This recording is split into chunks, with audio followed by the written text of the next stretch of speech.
What's good, people? It's about that time to randomly relate, reverse rants, no hate. So, Johnny Nelson, I watched a video with him. It's an interview, and in reference to Anthony Joshua versus AJ Wallin, Johnny Nelson feels that Ben Davidson didn't really add anything to Anthony Joshua's game plan. That there wasn't a difference in Anthony Joshua. He basically said that Anthony Joshua and AJ Wallin were sparring partners. So Anthony Joshua knew exactly what he had in front of him. And the reason that he performed so well basically is because he already knew what he had to do. Now, if he truly feels like that, and he don't think that there was a change in Anthony Joshua, or there was a change in, anything, and basically that he only won because of him being used to AJ Wallin's style. I don't think it's just that simple, and I'll tell you why. Okay, now, in reference, you heard me say the same thing about Joseph Parker. The reason, okay, and people don't understand this, they always overlook this fact. If you watch Joseph Parker fights when he was champion versus watching him right now, he always had good hand speed, but he put punches together better back then. He had better footwork back then, and he was quicker on his feet back then than he is now. Watching the Joe Joyce fight, he took a beating in that fight, and people felt like his boxing IQ was going to be too much for Joe Joyce's. Okay? If you compare Joe Joyce and Wilder, the one thing people always say is, oh, yeah, the right hand is the equalizer.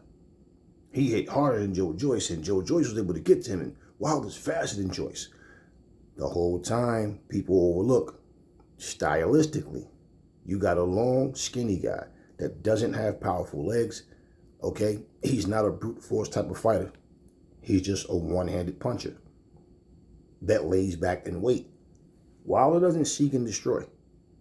Okay, once he gets a guy hurt, that's when the seek and destroy comes in. But initially, Wilder, he'll come out, jab, right hand, right from the very first round, he throws his bread and butter. He see the way you react to it, and if he can't land it, and you're catching him, or you're coming close to catching him, making him miss, he'll just be patient and wait. Joe Joyce knows nothing but come forward. He's a big, strong guy, and he comes in with volume, which means even if you put Joe Joyce in a fight with Wilder, Wilder more than likely is losing on rounds. Now, either he's going to catch Joyce and knock him out and win the fight that way, or either he's going to be worn down and Joyce is eventually going to wear him out and get him out. Because his activity rate, Wilder couldn't match that. And because Wilder can't box, it'll be his typical style of waiting back. But because of Joe Joyce's style, it will be a problem. Now, what could happen is Joe Joyce might be weary of the right hand and then hold back. Now, if he fights Wilder that way, he gives Wilder every chance that he needs to land that right hand. As long as Joyce is coming forward, letting his hands go like he's supposed to, well, you know what's going to come back from Wilder. You already know that. So stylistically, it's easy to say a guy will beat another guy. Why? Well, because he has more knockouts. Well, because the right hand, and that's what you always get. So even when Wilder loses to a Fury or to a Joe Joyce, people just can't believe it. They just can't. I don't understand how it happened. Something had to be wrong. It can never just be the better man won, because people have made up in their minds that right hand is just too much for anybody. Okay, so when it fails, something had to be wrong. Joseph Parker, I bet on Joseph Parker to win. I said Joseph Parker should win this fight. Let me explain something to you guys. It's not about who you like and don't like.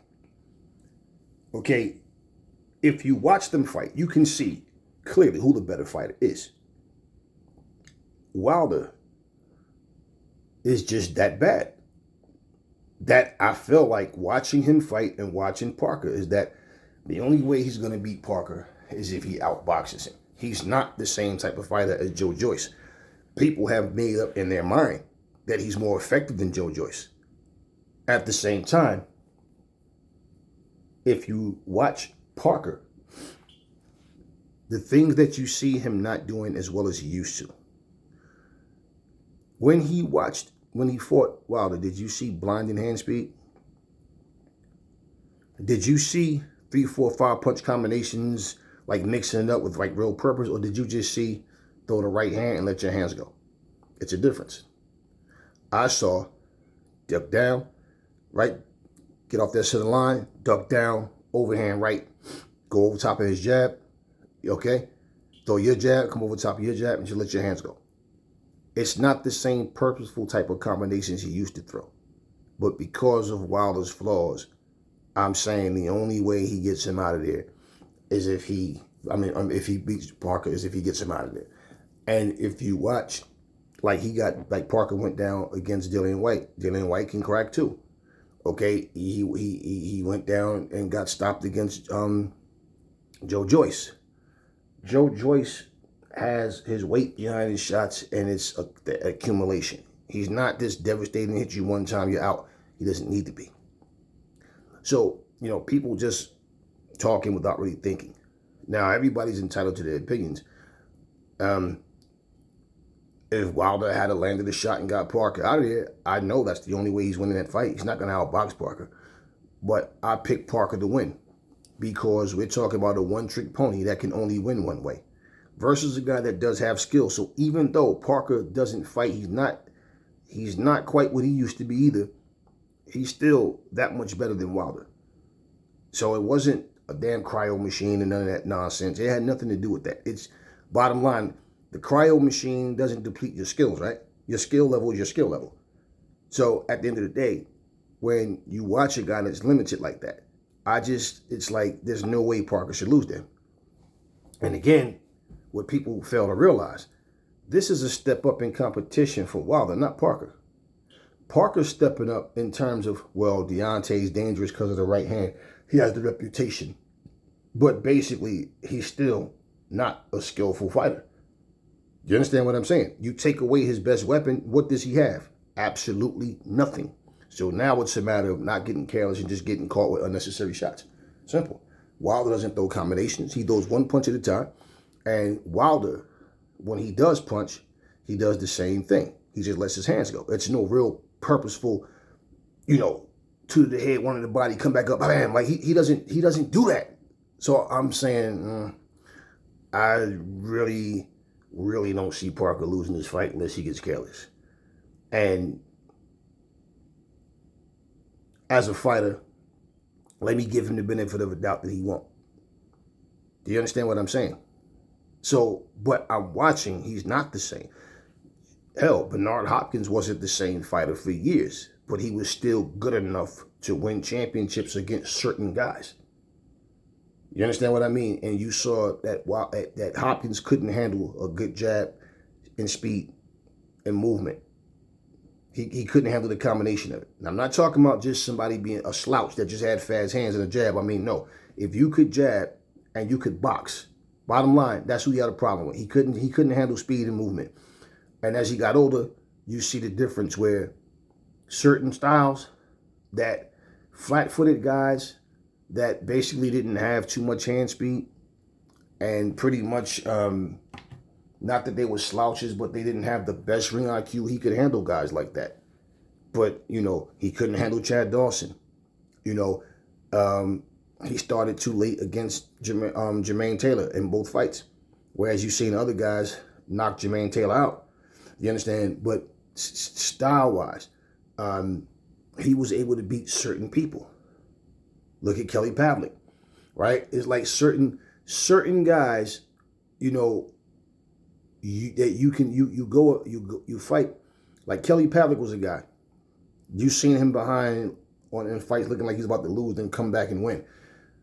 He can handle certain styles, and certain styles, even though it gave him a problem, the point of him winning, that's the point. the thing that every fighter I just named, okay, what they all have in common is they all did have some skills.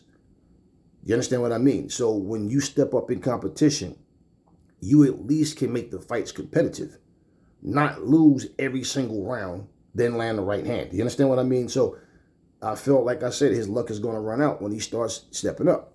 Now, watching Joseph Parker, I don't see Parker as being different.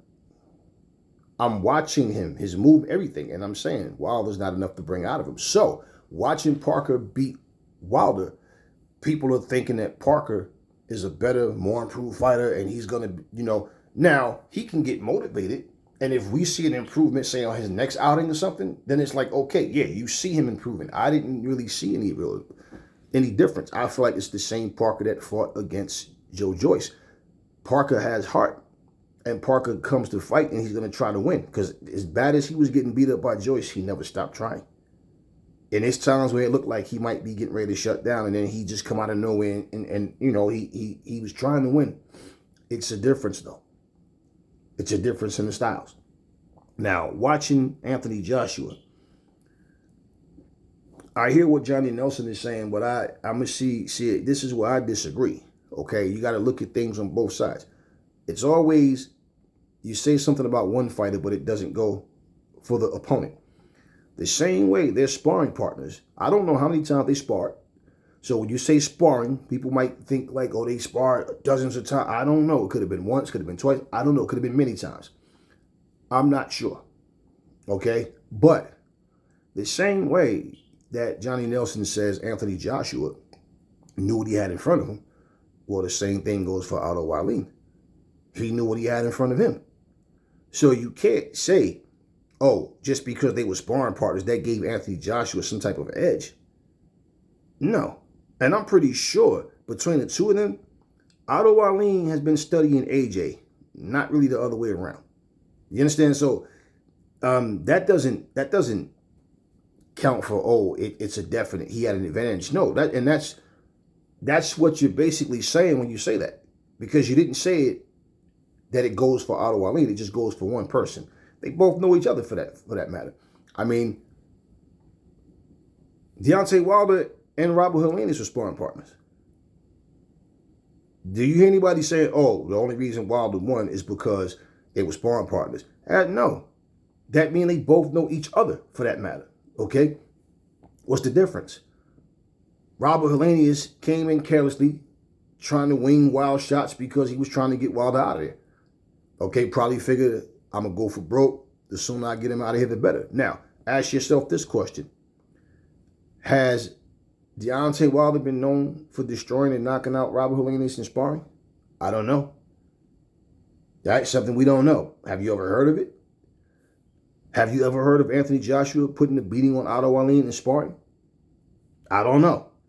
Okay, for that matter, if we're going to go by that logic, then he can beat Tyson Fury because he knows what he has in front of him. Because according to Tyson Fury, when they sparred, AJ put it on him. You understand what I mean? So we can't go by that. And we always hear people say, you how many times have you heard fighters say, I don't like fighting my sparring partners because they know you and they know what you do. They know what you do good. They know what you do bad. They know your weaknesses, strengths, or whatever. Or bottom line, even if you're a fighter that really has no weaknesses, guess like you one of those, gifted or special fighters, guess what? They still know you. I've heard managers say that. I tell my fighters don't fight their sparring partners. So, I mean, you think about how many times guys were sparring partners and the sparring partner, the guy that wasn't supposed to win, did win. Then flip it. How many times have guys been sparring partners and the guy that was supposed to win did win? So to say that, that's why, no. And if you look at the fight itself, okay, for that matter, Anthony Joshua had been in the ring with Usyk more than once. So can we say, oh, he knew what he had in front of him, so he knew what he was supposed to do? No.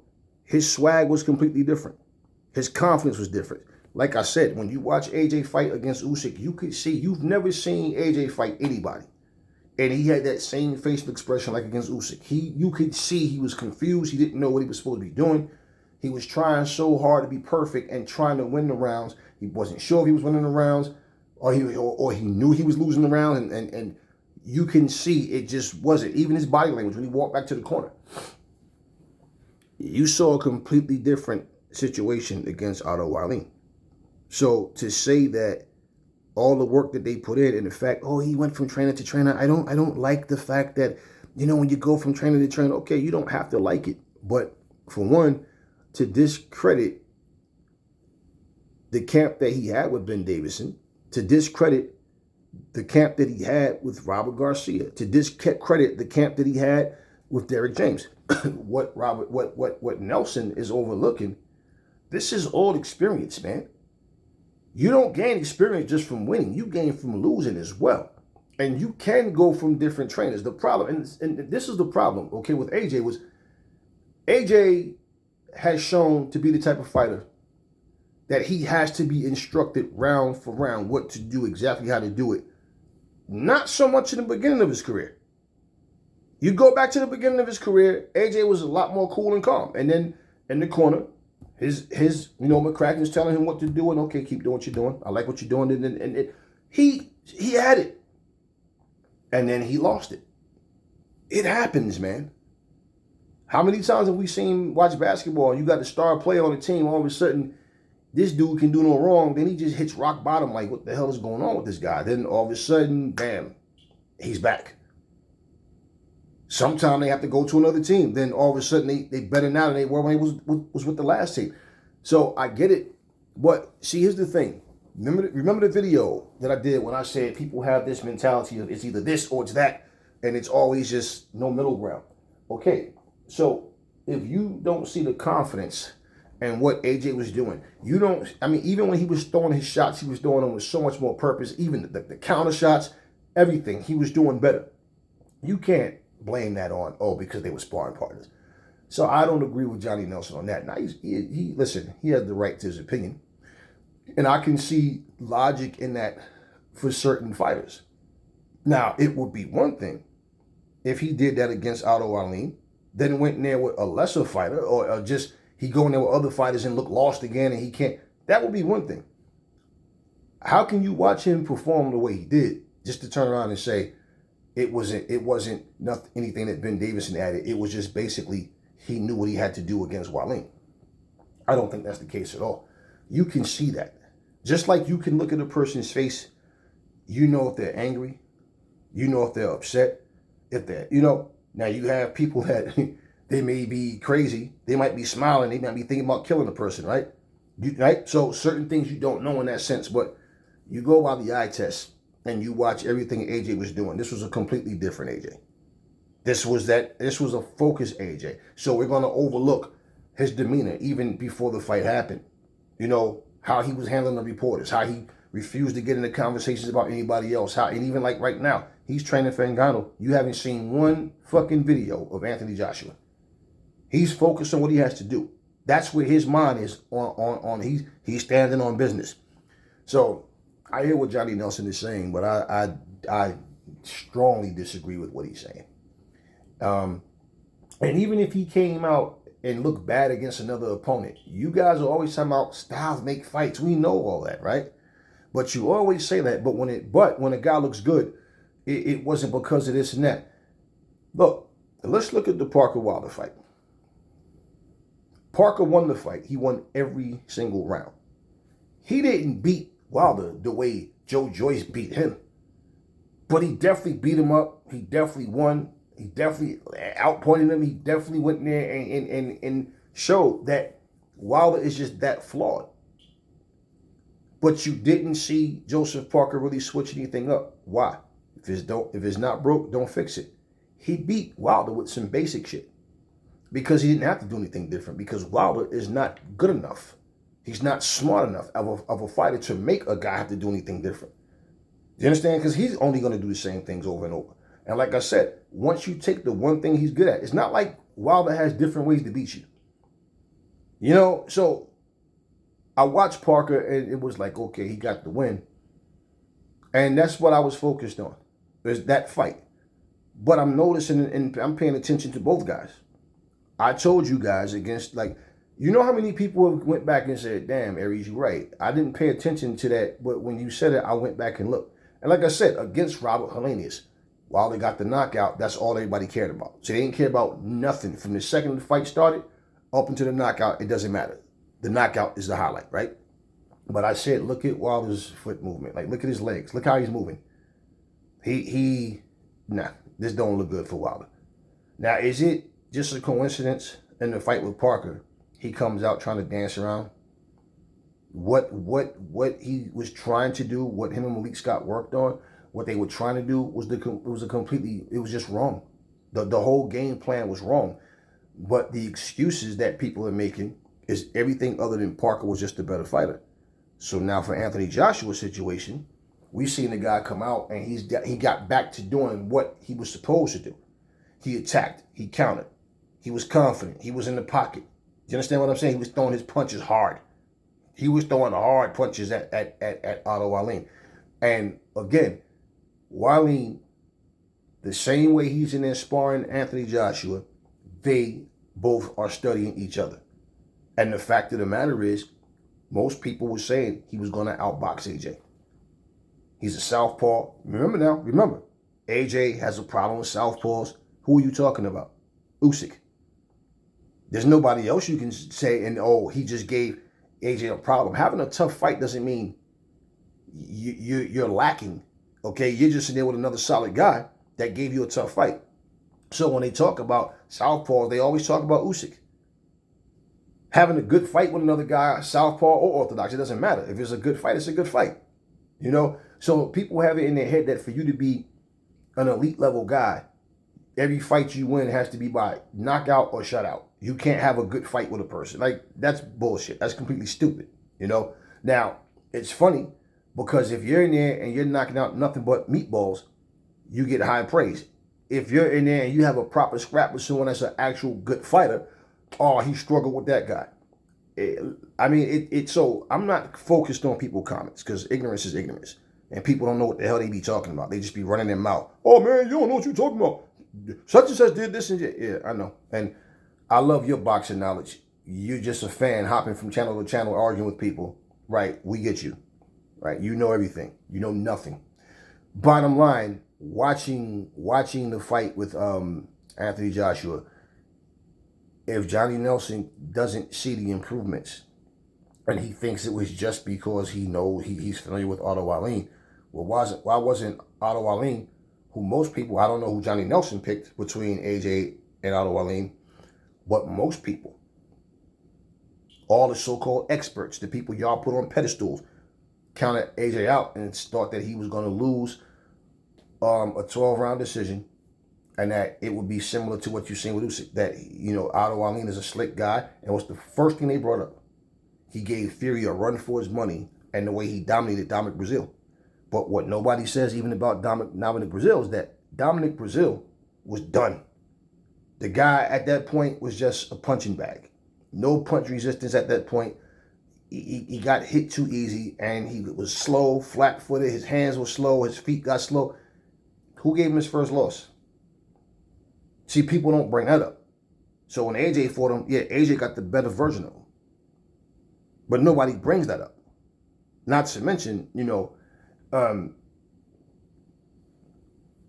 when you saw those two fights with Otto Wallin, the fact that he held his own against Fury and did that, everybody just automatically assumed what he would do against another guy, what this person would do against another person. I can remember hearing so many people talking, reading so many comments about how people was putting Otto Wallin in a position to be an elite guy. And I said, okay. So he held his own against Fury and he destroyed Dominic Breazeale. And if you ask anybody about Otto Wallin fights, I guarantee you the most notable ones that people remember would be those two. Not just because those were like his latest fights up until he got to AJ, but it would be, I don't know how many fights he had after Dominic Breazeale. I really don't follow Otto Wallin like that. So I don't know what he did after that. But those two fights would be and that's the ones everybody talk about. Who the hell was talking about Otto Wallin fights? But they were giving him so much praise. And they were saying anybody that can go the distance with Fury is automatically a top 10 guy. Okay, so based on that and based on the Brazil performance, you look at AJ's losses, but again, it's always one-sided. But he lost to Ruiz, but he beat Ruiz. You understand what I mean? So it's like the same way when you hear people say, you look in any comment section or any time a fight, two fighters' name are brought up. Like anytime people bring up Andy Ruiz and Joseph Parker got the win. You always hear commentators and you always hear the majority of the people in the comment section say they thought Andy Ruiz won that fight against Parker. But because you have a guy like Bob Arum who criticizes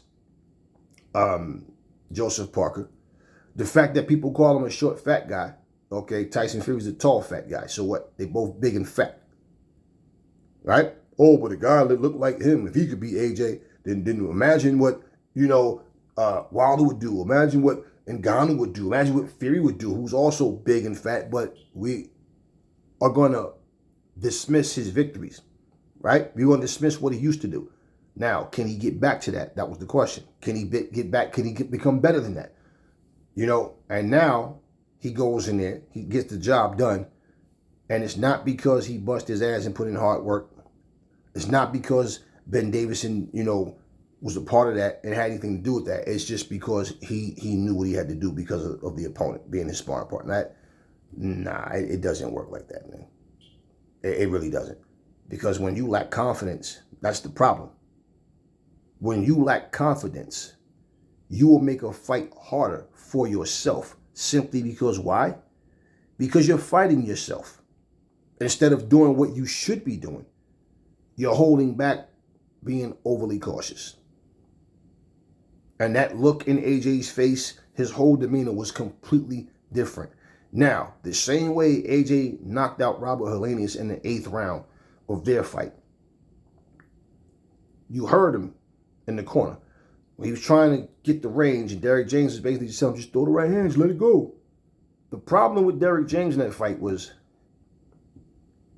it's like he wasn't really understanding, like, you have to instruct AJ at this point, man. I hear you telling him, just let it go. Let the right hand go, just throw it. You have to instruct him, man. Come in, just close the distance, AJ. Work behind your jab, feint, get him in, you have to break it down. You have to keep telling him different shit. No, just let him know. Like, I need you to get in. Like, when you're throwing your jab, stop standing there pawing. Throw the jab. Throw the right hand behind it. Find the range. He's stepping back. You take 2 steps, but come in behind the jab. That's how you have to do AJ. You can't just go, just throw the right hand. And that's what Derrick James is doing. Now, I'm not saying he wasn't giving them good instructions at some point, because I couldn't hear it. Like, round for round, I wasn't hearing every single thing. But I didn't really hear him really explaining things, the things I did hear. He wasn't really detailed. And I'm not saying he didn't at no point, because, the guys are talking during the, in between rounds and stuff. And, sometimes you're doing shit, whatever. But so bottom line is, when he threw the right hand and he landed it, did it take 2 shots, 3 shots, 4 shots? No. He went down, no different from when Wilder catch a motherfucker. He was out. 1 punch. You don't think that that's a confidence builder? You don't think that AJ sat down and studied film with whoever, whether it was Ben Davidson, Derrick James, whoever, and look, now let me show you what you was doing wrong. When I was telling you to step in and do this is what I wanted you to do. Now look at what he's doing. And that's what film study is for. So you basically flush all that down the drain by saying it was only because it was his sparring partner. I mean, now look at that logic. So when we say, why would Wilder hire a guy to be his trainer that he knocked out? But y'all don't see the logic in that? A guy who went in there and did nothing but run, got knocked out, is training you to fight. You had Mark Breland. Who would you rather have? Mark Breland or Malik Scott? I think we all know the answer to that. So at the end of the day, I think it's more to it than just, it's because it was a sparring partner. And to be honest with you, like I said, confidence, I don't care. That's the thing about confidence. It's just like a person that, if anybody, it's common sense. If you know a person that drive, You can know a person, it might be somebody listening to this video, might have been through this. If you drive a car, I've known people that can drive, they're careful drivers, never have an accident. One day they have an accident, and it's not just a fender bender. It's like a really bad accident. And a lot of times, they're not the same. They're not confident. They're driving. This is shit you've been doing all the time. But now, because of that accident, they're so overly cautious that they're driving in a way where they're irritating people because they're trying so hard to not get, man, just go back to what you used to do. You just had an accident. And even when the accident wasn't even their fault, it's like, it doesn't matter if it was their fault or the other person's. The fact that it happened is traumatic, and it just impedes their ability to just let go. Go back to what you used to do. That's all. Some accidents you can't avoid. You could be sitting at a red light. Here comes somebody flying down the road, don't realize the light is red, and the whole time they're text messaging, looking at their phone, and all of a sudden by the time they realize it, it's too late. Bam. Make you fly into the car in front of them. Things happen. Everybody don't take things the same way. So my point is, you were a great driver. You just had an accident. Shit happens. Get over it. Get back to what you were doing. And that's what AJ had to do. So, I don't know. It's just Johnny Nelson is like, he's like keen on that. He's stuck on that. Like, that's the reason. That's what happened. And I think it's more than that, man. And it's like I say, people always act like you only gain experience when you win. No, this is why when you see these soft fighters, they lose and then all of a sudden they stay out the ring for 2 fucking years. They're always complaining about something not being the way they want it to be. Fighters of old, let me tell you something. You know what we was doing? I do it to this day. But you know what we was doing? When we was training, we used to have a ball in our hand. Okay? We would sometime just do nothing but a jab for 12 rounds. You hear me? However many rounds the coach would say. I did that on my own as well. Yeah, 3 minutes. I'm just, right? Even when I'm throwing, don't get me wrong, we would throw the jab. Sometimes just nothing but just boom, just jabbing. Why? If you watch most fighters, especially now, most fighters don't jab enough. Most fighters, during the course of a fight, they start to abandon the jab. And you hear the commentators say, I don't know why he stopped jabbing. You understand what I'm saying to you? Fatigue will cause people to do things in a stupid way. But here's the thing, and this is what people don't think about. It takes more out of you to throw big power shots than it does to throw a jab.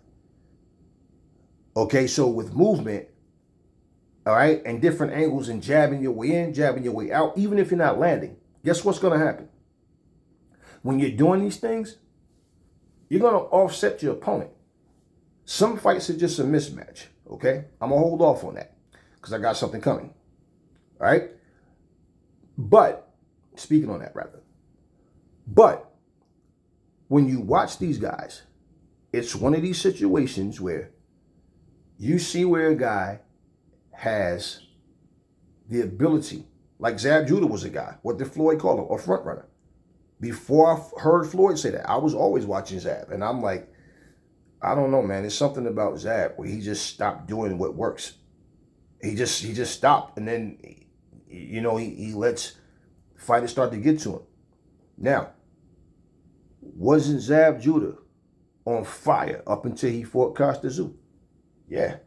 And ever since he lost to Costa Tszyu, Zab was never the same fighter, even though he was still fighting and was winning fights, like when he lost and then won against Corey Spinks, and you watch him for a while, the biggest name that he had ever beat was Corey Spinks. And if you look at his wins and losses, this is the thing with Zab. When he got against the very top guys, he lost.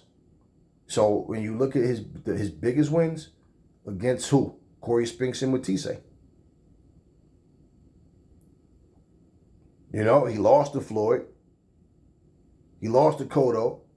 Right? When I'm saying he lost, what's the dude named that Fort Pacquiao? I always forget that guy's name because the one that did nothing but hold his hand to the side of his head. They fought in Cowboy Stadium. Lost to him. Claimed a low blow. Lost to Garcia. Like he can't beat the top guys. Okay, he can't beat the top guys. So this is why when you have, like, for example, if you have like a list, and let's say on the top of that list it's Mayweather, Pacquiao. You know, who else would you put on that list? I don't know. I mean, a prime Marquez. You can say a prime Marquez you can put on that list. You know, but bottom line, you got the Adrian Broners, the Shane Mosleys. Okay, let's say, for example, you have Mayweather, Pacquiao, De La Hoya. Let's put it like that. Let's say you got guys like that as your top three. Or anybody else, if you want to do a top five. People would say, yeah, but Shane beat De La Hoya, so he should be up there. No, not really. And I'm going to tell you why. Because he beat De La Hoya.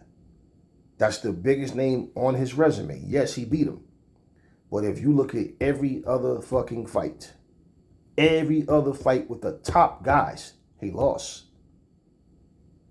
Okay? The smaller weight classes where he beat guys, but these wasn't really, you know, there were other guys that could beat these guys as well. Do you understand what I'm saying? He lost to those guys. He beat those guys, but then with the Miguel Cottos of the world, the Mayweathers, okay, the Pacquiaos, the Cottos, you know, he lost to those guys. The Vernon Forrest's, the Winky Wrights. You know, he could not win against boxers. That was his problem. But the elite guys that were boxers, he had a problem with. He didn't have a problem with punchers. He didn't have a problem with flat-footed guys. So bottom line is, he couldn't beat these guys. He lost to Canelo. Yeah, but he was old. Okay, was he old his whole goddamn career? Goddamn, so every time Shane loses, it's because he was old? No. So that's what I'm saying. So, yeah, I get it. The fact that he beat De La Hoya is why you can put him in that. Up in the second, like the B level. Okay, or you got the A plus, then the A minus. If you want to put him in there, put it like that. But because Shane couldn't handle boxers, you know, he would be in the same category with a Zab Judah, or Adrian Broner. We're good. We made great accomplishments, don't get me wrong. But we're talking about the top of the top. Nah, we're not there. So my point, okay, so let's say you have Mayweather, Pacquiao, De La Hoya, Pernell Whitaker, Sugar Ray Leonard. That's what I'm saying. People like that. Nah, Shane Mosley, the Thomas Hearns, guys like that. Duran. Shane Mosley, Zab Judah, Adrian Broner does not go in that list. So if you're doing a Mount Rushmore and you put these guys up there, you can't put Shane and them on that same list with them. Now, if you want to put Shane at number one with the next tier of fighters, whatever, fine. It doesn't matter. But, you know, and Miguel Cotto, certain guys, they go there. They go in that second tier. You can't put everybody in that first tier. That's what I'm saying, okay? So it's like when you watch certain fights and you watch certain fighters, okay, people take your feelings out of it. Let's not, I don't care about who you want to win. Let's just look at who won, how they won, and who they won against. And that's what I look at. So back to Johnny Nelson's point of saying that, oh, well, it's because he knew what he had in front of him.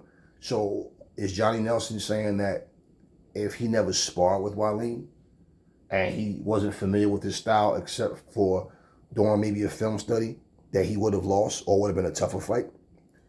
Well, again, the same way he's sparring in there against Wallin, well, Wallin is studying him just as much. So what happened? Yeah. So I'm not gonna. I just don't feel that, and it's not because it's AJ. It's because it's the reality. I don't give a fuck who it was. Like let me tell you something. If Deontay Wilder fought somebody, and he's in there jabbing, working off his jab, he's throwing combinations, he's showing head movement, he's parrying shots, he's throwing counters, I would be the first one to go, damn, look at Deontay. This motherfucker done picked this shit up. Okay. He's fighting now. Now this motherfucker. I wouldn't sit there and go, it's because it's Robert Helenius. No. What I've seen you're doing right now. In fact, check this out. The fact that he's never done that. If he did it to a lesser opponent, right? people will go, yo, you see this shit? Yo, he's back. Now, the same way he's been knocking out lesser opponents. And I'm saying, okay, now you have to come in here and do this against the top guys. It's not to take credit from shit. It's just the reality. That's my point about doing it against a lesser opponent. You guys, not me, but you guys have put Wallin up in the top and said he was this and that. He is a solid fighter. Don't get me wrong. He can fight. But AJ is a better fighter, and he got back to doing what he used to do. Now, we still didn't see the 3-4-5 punch combination, AJ. Bottom line is being able to take control, to win the rounds, whether you stop the guy or whether you win off decision. But you punish him, you put hurt on him. Bottom line, being good enough to secure the win. And that's what we've seen with AJ in there against Wallin. But everything that you saw with him, it's like the confidence. AJ never lacked skill. It's the confidence. It was back. So, based on what Johnny Nelson is saying, well, then he was only confident because it was Wallin. Well, why was the majority of other people not confident that he was going to beat Wallin? And why nobody brought up anything about them being sparring partners at some point? Why? So why is this coming up now? Like, oh, that's the reason why. Oh, because he beat. Now, I'm pretty sure the people that hate AJ, they going, see, that's why he won. Yeah, and he knew he didn't have to fight Wilder and all this goofy shit. No, and this is like, I'm not going to say I'm surprised at Johnny Nelson, but it's kind of like, Johnny, got to look at the whole scope of things, man. You're taking credit away from a man that had a fucking however long his training camp was, and the fact that all he's been through and what he's learned. I mean, if you don't learn from your losses, like I was saying earlier, then you'll never get better. And that's what you see most of these guys do. Like I said, they lose and then disappear for 2 years. They go into hibernation. We've seen Chris Colbert do it. What good did it do him? Whatever he thought he was accomplishing or trying to do, look at what happened when he comes out. And he fought the same guy that he lost to last time. And last time this shit went the distance. This time he gets knocked out. Was it about changing trainers? No. He just lost to the better man. So taking that time off didn't do anything for him. And the thing about a fighter who understands, if you get it, look, like Clarissa Shields one day, I remember she was saying like how she see guys lose, fighters lose, and they be like cool about it. She was like, I'll probably be crying. And it's like, nah, see, Clarissa, that right there can destroy you. Why? Nobody's telling you to give up in the ring and go, you know what, fuck it, he won it. I'll win it next time. No, you fight to the very end. What I'm saying, though, is when that shit gets you to the point where you start doubting yourself, you're crying, you're hurting, your emotions play a big part in everything. You know, and so when you understand why you lost, you understand what you did wrong. Sometimes the other fighter is just better. So when you watch your own performance, when you see what you're doing, that's why it's good to even study what you do in the gym. Record me in the gym so I can go back and look at what I'm doing and how my movements, everything, right? You do all of this shit, and it's not about pressure. You need to want to enjoy it. Understand, people, they take this shit to the point where they're stressing themselves out because they feel like it's like a woman on her wedding day. Oh my God, everything's going to go wrong. Where's the caterer? I'm calling her, she's not responding. Oh my God, this is... And calm the fuck down. Everything will be fine. Damn, relax. This is a great day. This is our day. Relax. Fuck crying. And just relax. Relax. That's what fighters need to do. You lost, man. Bounce back. It's not the end of the day. Okay? It's not the end of the fucking world. At the end of the day, you just lost a fucking fight. That's all. Get them next time. And if you can't let go of that shit and understand what happened, you won't correct that. And I think AJ's emotions got the best of him. Trying to please everybody. Trying to be, you know, the guy carries himself as a gentleman. He's positive, yet he gets all this flack. He gets all, and look, it's not coming from just people up north. No, it's coming from British people and everybody else. He's getting flack from a lot of different people. Now, all in one night, he bounces back, but you still have people that's going to, yeah, but this and but that. I don't think Johnny Nelson is saying this with any malice in his heart towards AJ. I don't know his relationship with AJ. I don't know him. But I think that he really believes what he's saying. I don't agree with it though, which is fine. You know, he doesn't have to say it to appease me, and I don't have to appease him. It's just he's overlooking a lot of things. And the fact that the performance itself, if Anthony Joshua would have went in there and said, and let's say it went 12 rounds, and let's say AJ won a split decision or majority decision, you want to know what Johnny Nelson probably wouldn't have said more than likely? He more than likely wouldn't have said, well, the reason that it went the way it did is because they used to be sparring partners. And Wallin knows him. Because he didn't say it even in this shit. You know what I'm saying? He wouldn't have said that. He would have said that, and then he would have alluded to, see, this is why I didn't think it was a good idea for him to fight Wilder because of the right hand.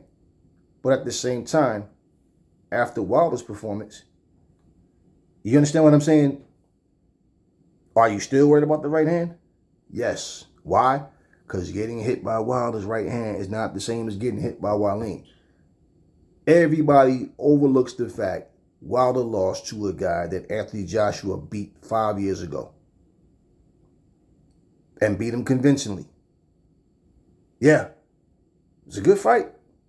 You know, but he beat him convincingly. So, somehow, AJ can't take a punch from anybody. AJ can't handle a southpaw. AJ only won because it's his sparring partner. I mean, goddamn, like I said, AJ put it on Fury, right?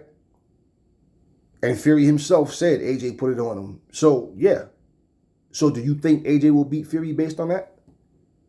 In fact, what if Fury would have fought Klitschko in a rematch? Do we know what would have happened? And the fact of the matter is, even when AJ beat Klitschko, Klitschko was 40 or whatever, 41 or whatever. Yeah, he was motivated. There was a different Klitschko that night. It wasn't just because it was AJ and not Fury. No, Klitschko was different that night, and he was supposed to be fighting Fury. Fury's the one pulled out, and then they called AJ up, and AJ stepped in with only 15 fights in his belt. I think that was his 16th fight when he won that championship. So just saying, it's always it goes for one fighter but not the other. You know, I mean, to say that let's just say if AJ was sitting back studying Otto Wallin and Otto Wallin didn't know who AJ was, what's the advantage? I'm studying you, but you've never seen me. If they were sparring partners, they're in the ring. They're mirroring each other. So we know what to expect from each other. But instead of Johnny Nelson saying, or understanding that was more impressive then. Why? Because they both got in there and they sparred before and they studied each other, and guess what? Guess what? Anthony Joshua beat him badly. And you think the fact that Otto Wallin should know the type of fighter AJ is and know what to expect, he wasn't able to stop it. I mean, fuck, I told you guys, man.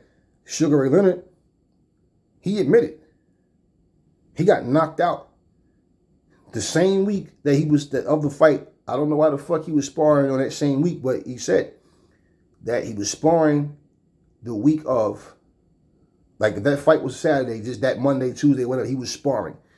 And said that his sparring partner knocked him out. And his whole camp was like, man, damn, you just got knocked out by your sparring partner, man. Hey, what you think you're going to do against Hagler? Like, what? And they was worried. And he said that he was actually going to go, and this is Ray Leonard's words. He said he was going to go in there and fight Hagler the way he fought Duran the first fight. He's going to bring the fight to him. He felt like he could, he's fast and how he can get the shots off first, and he can, he said getting knocked out in sparring was the best thing that happened to him in that camp. Was equally as good as everything else that happened. Why? Because getting knocked out made him decide, nah, I'm going to go back to what I normally do. And that's, I'm going to have to fight more of, stick and move. Standing when I need to, but also move, give him different looks. And that's what he did. So he didn't have to postpone the fight so I can go retrain and do everything different from what I was doing initially. No, because he said that he was going to bring the fight to Marvin. That's what Marvin needed him to do. That's giving Marvin Hagler the best chance that he need to knock Ray out. Because why? Now you're standing here in front of me. Okay, I don't have to find you. I'm going to catch you with something. So, you can't just go by that. Muhammad Ali and Larry Holmes, Holmes was Ali's sparring partner, but yeah, Ali was pretty much, by the time they fought, Ali was older. He was done. When they fought, Ali was finished. That was it. He was done. But the bottom line is, just because you're somebody's sparring partner does not mean you win automatically. You just being the bigger star. Now, if Wallin was the bigger star to AJ, nobody would be talking about that. And that's what I'm saying. I don't think even Johnny Nelson would have brought it up if AJ would have just edged out a decision. He would have then jumped on the fact that this is why he don't want to see him fight Wilder, and also he's not ready for Fury. And you want to know what he would have did too? That would have been an unfair assessment. More than likely, he would have brought up the comparison to Fury versus Otto Wallin and how they looked against each other, right? Why you don't do it now? So Fury, so basically, he had an advantage because that was his sparring partner. So Fury, if he's that much better than AJ, regardless, why did he struggle with him? There's other guys Fury fought and he beat far more convincing than, he beat Otto Wallin, no doubt, but he got hurt, he got cut, and Otto was taking the fight to him. So yeah, I think Johnny Nelson also just has it in his head, man, that AJ just can't beat Fury and he just can't beat Wilder. Like, I don't know how he feels right now. Like I said, I don't know what he said as far as his prediction against AJ and Otto Wallin. But he's one of the guys that constantly was expressing he don't want to see AJ fight Wilder and always talking. Even look, Tony Bellew, who was cool with AJ, was saying that same shit at one point. Even after the Robert Helenius fight. And everybody keeps alluding to the simple fact that Wilder knocked him out in one round. Right? And it took AJ 8. Okay. He didn't come out swinging like a madman at AJ either. He took his time and boxed more. And he also failed the drug test afterwards. But just saying, right? Shit happens. For example, let's look at Tony Bellew when he fought Usyk. Tony Bellew was outboxing Usyk. Okay? Now, maybe Usyk is watching and realizing, okay, he's getting tired. He's breathing with his mouth open.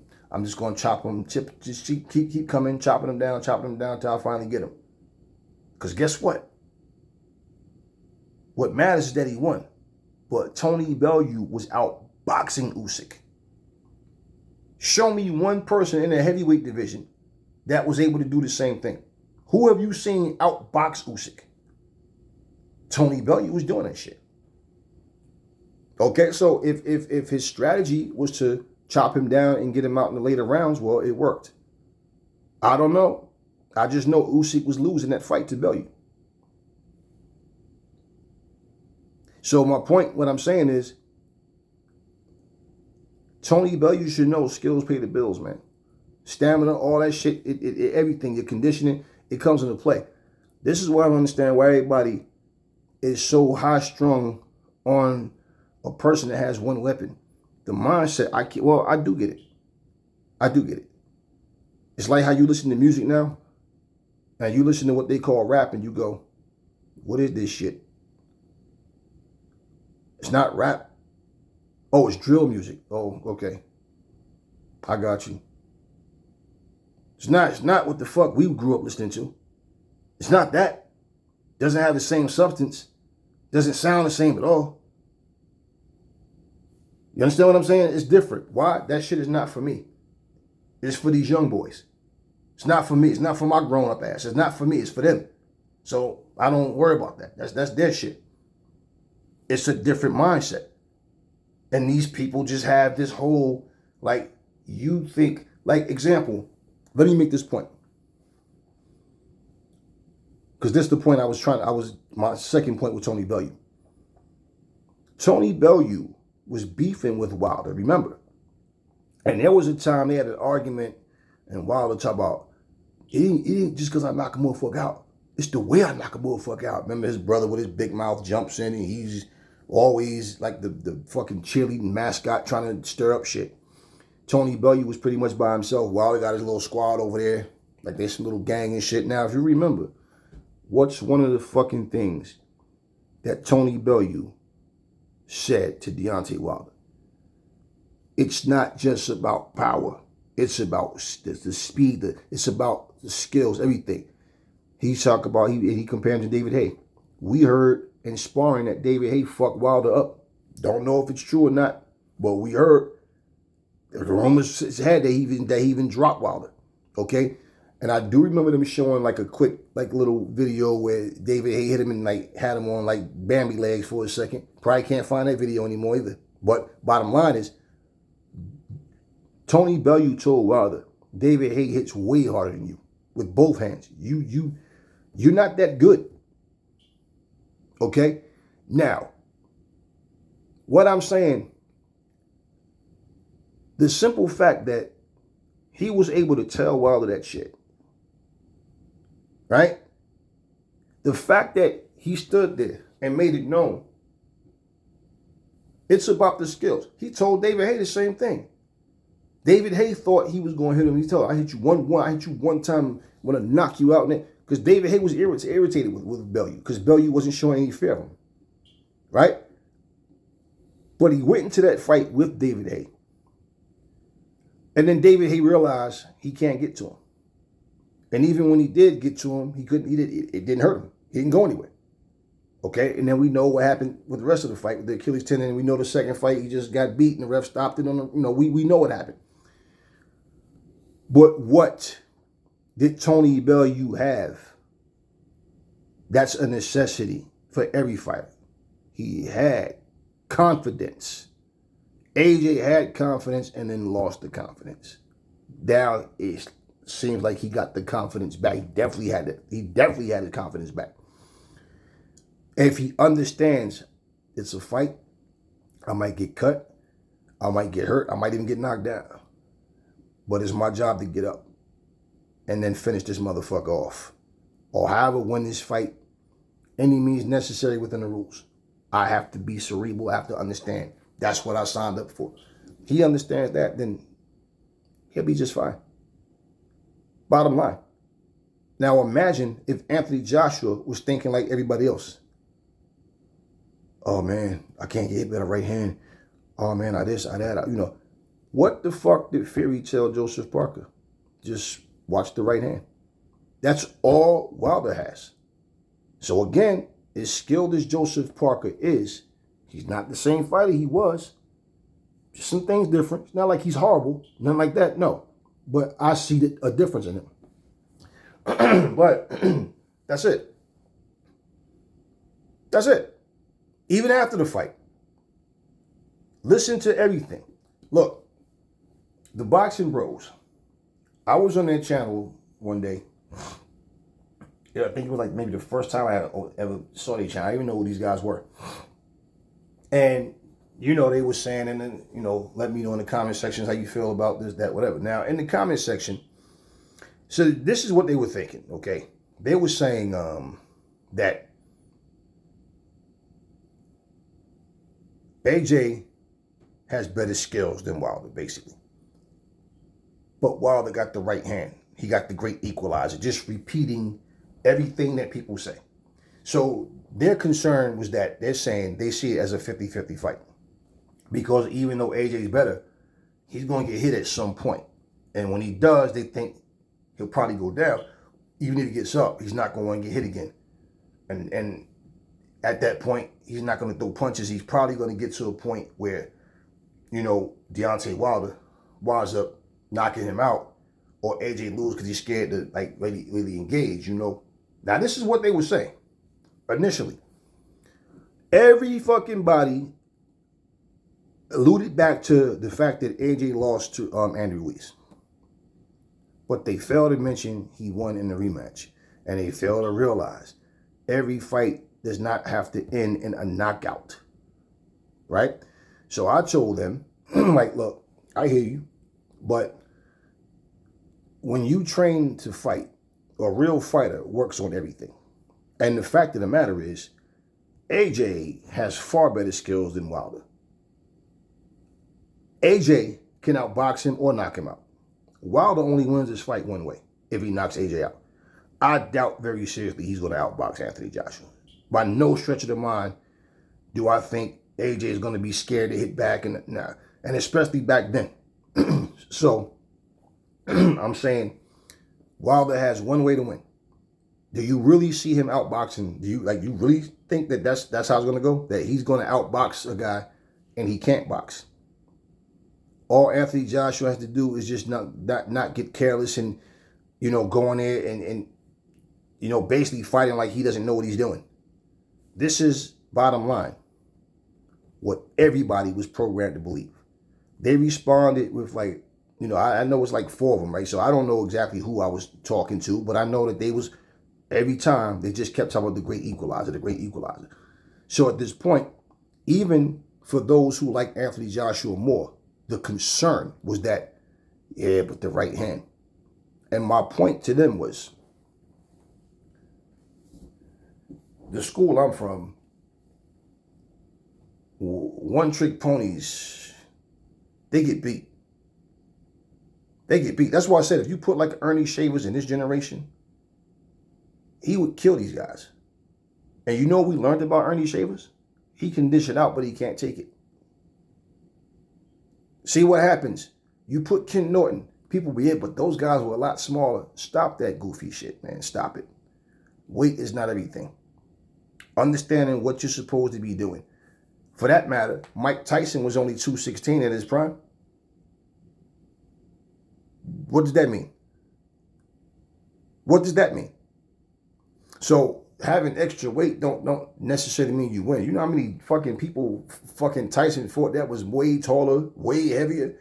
That doesn't mean jack shit. So at the end of the day, that was my whole point.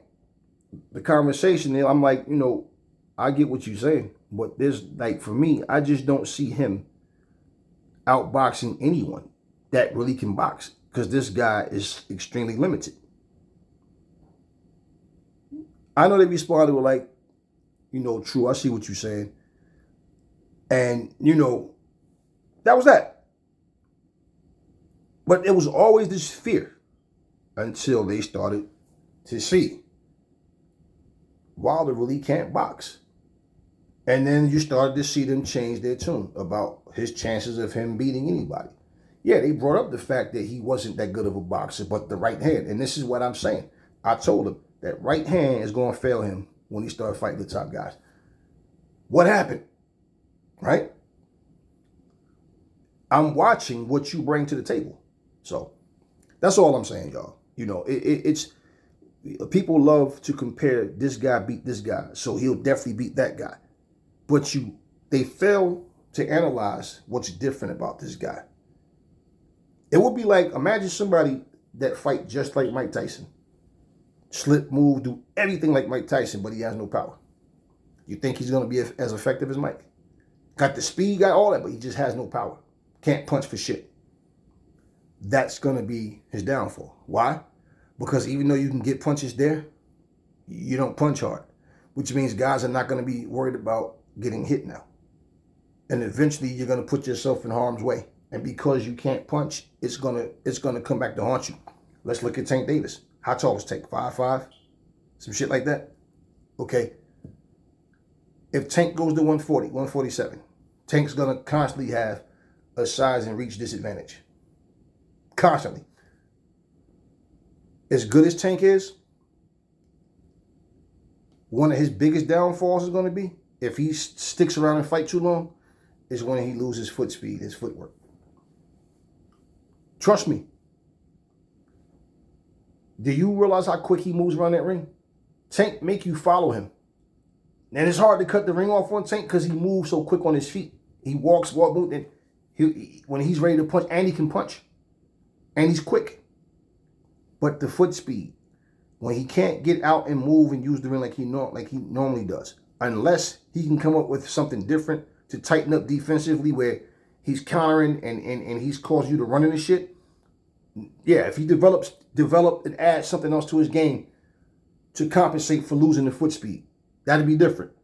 But if he doesn't, and he just basically depends on his speed and power, but he doesn't have that foot speed, you're going to see.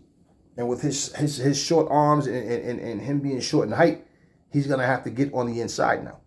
And if he can't get on the inside, that's the point. So that's how he negates. Like, you teach a shorter guy, you got to get inside, right?